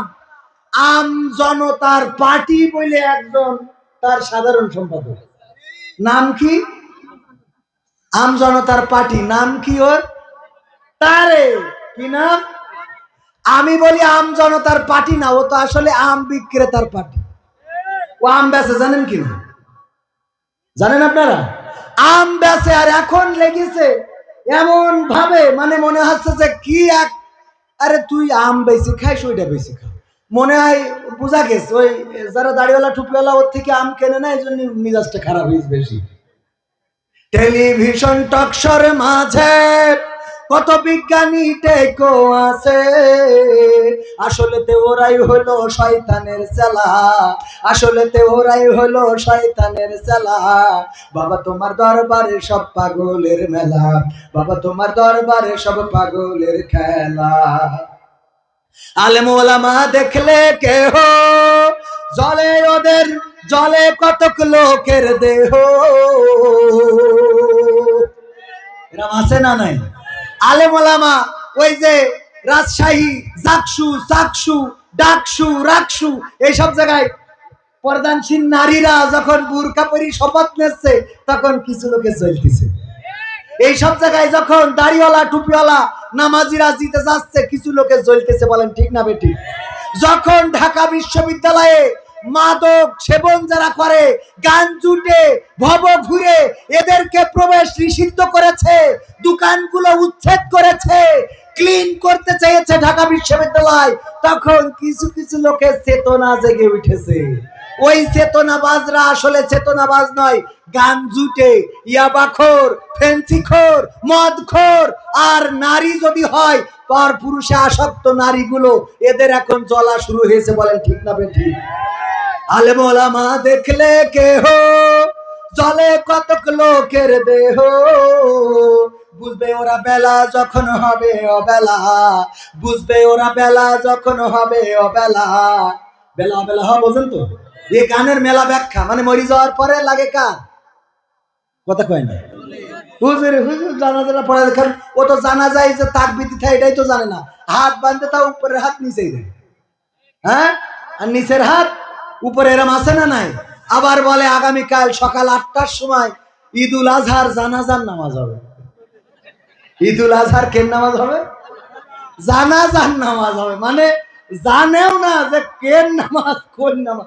আমার মাঝে মাঝে মনে হয় যে তোরা এই দুনিয়ায় থাকা আমি চলে যাই, তোরা দেখে রাখ, আমার এখানে থাকা হবে না, সহ্যের বাইরে চলে যায়। এ আছে না নাই? পুলিশই ধরলো, গ্রেপ্তার করলো না কি করলো, হঠাৎ পেলো পায়ে শিকল বান্ধা গাছের সাথে, বেহুশ হয়ে পড়ে আছে, হাসপাতালে ভর্তি। তারপরে কি স্কুল থেকে সে বিপদে পড়েছে, এগুলো মিডিয়ায় আসলো। হঠাৎ করে দেখি পরের দিন খবর উল্টে গেল, বছর নিজে নিজেই মনে চাইছে তাই গেছে, মনে চাইছে তাই শিকল কিনেছে, মনে চাইছে তাই পায়ে বেঁধে, মনে চাইছে তাই শুয়েছিল বেহুশ হয়ে, ওর মনে চাইছে তাই বেহুশ হয়ে গেছে। এ সহ্য না করে পারবেন কি করে? এগুলো ঘটছে না ঘটছে না? মানে কোনে কি হচ্ছে, কি আমাদের সামনে কি আসছে বুঝে পারাই কষ্ট। আল্লাহ জানে এই থেকে কবে পরিত্রাণ পাবো। তারপরে দেখি কি বল, ও আমি বলেছি যে বুঝবে ওরা বেলা যখন হবে বেলা। আজকের একটা বাস্তব ঘটনা বলি, যদিও এই ঘটনাটা তাদের সামনে পড়ে যেতেই পারে। মালয়েশিয়ায় একজন মারা গেল আমার গ্রামে, নাম বলবো না। মারা যাওয়ার পরে এই লাশটার কাছে যাবে করোনাকালীন সময়, এই লাশটার কাছে অবৈধ মানুষেরা তো যাইতে পারে না, অবৈধ যাদের পারমিট নাই, যারা ওখানে কাজ করতো ম্যাক্সিমামই পারমিট নাই, সব পালাই গেছে। আমি সেখানে গেলাম, যে সেই লাশটারে আমি নিজে পুলিশ ডেকে নিয়ে এই লাশটারে নিয়ে গেলাম থানায়, তারপরে হাসপাতালের ডিপ ফ্রিজে, তারপরে তার টিকিটের ব্যবস্থা করে লাশটা দেশে পাঠালাম। তার ছেলে আবার পরবর্তীতে মালয়েশিয়ায় গেছে, যে বিদেশ থেকে ছুটিতে এসেছে, এসে আজকে তার গায়ে হলুদ, কালকে তার বিয়ে। আলহামদুলিল্লাহ আমার দাওয়াত দিয়েছে, আবার মনে করেন না যে দাওয়াত দেয়নি বলে হুজুর রাগ করি বলছে। আমার দাওয়াতও দিয়েছে বরযাত্রীর, এমনকি আমি আজকে এখানে আসার আগে সেই বাড়ি থেকে 1 প্লেট ওই যে গায়ে হলুদের ক্ষীর রান্না পর্যন্ত বাড়ি পৌঁছে দিয়েছে, 1 চামচ খেয়েও আইছে। কিন্তু এই কথা কেন বলছি, যার বাবার লাশ আসলো মালয়েশিয়া থেকে, আজকে তার গায়ে হলুদ, কালকে তার বিয়ে, অন্তত মনে করা উচিত ছিল মালয়েশিয়া থেকে আসলাম, আমার বাবার তো লাশটা এসেছিল, আজকে এই বিয়ের দিনটা একটু আল্লাহর স্মরণ করি, একটু হুজুরদের ডেকে নিয়ে আসি, একটা দোয়া মাহফিল করি বা একটু দোয়া করি, অথবা বাবার কবরটা জিয়ারত করি। ও বাবা, ডিজে ভাড়া করে এনে বাড়ি দিচ্ছে, তো আমার পালঙ্গ কাটতেছে। দে বাড়ি বলছে, দে বাড়ি কুপান দেশ, আমি মানে এখনো সেই সুন্দর আসরে আজান হচ্ছে, তাও বন্ধ করার মধ্যে নেই। আমি চিন্তা করলাম যে এই বকা দেবো কি করে, আমারও দাওয়াত কি ঠিক বেকায় জানা, আমারও দাওয়াত করিস এখন যে এই বকি কি করে। এবার যখন ক্ষীর দিয়ে গেল, আমি মনে মনে করছি যাক ভাগ্য ভালো আমি যাইনি, গেলিয়ে ক্ষীরটা দিতে না রে। ক্ষীর বোঝেন তো, এটা ক্ষীর বলে, আপনারা কি বলেন? ক্ষীর, যশোর চৌগাছা ক্ষীর। তো তো বাড়ি দেখছে দে বাড়ি কুপা। আমার মনে বড্ড আশা, এই বাড়ি যদি আর কেউ মারা যায়, এইবার আর লাশ পাঠাবো না, বিদেশেও না, ওই দিন আমার টাকাতে আমি এই মাইকেলাদের বলবো ডিজে নিয়ে দে কুপান বাজা, দরকার হলে একটা স্পিকার কবরের মধ্যে ঢুকে দিয়ে ব্লুটুথ দে বাজা। ঠিক না ভাই? ঠিক করার দরকার আছে না নাই? তোর বিয়ের দিন যদি ডিজে বাজে, তোর গায়ে হলুদের দিন যদি ডিজে বাজে, তোর নুনু কাটার দিন যদি ডিজে বাজে, তোর মরার দিনও ডিজে বাজে।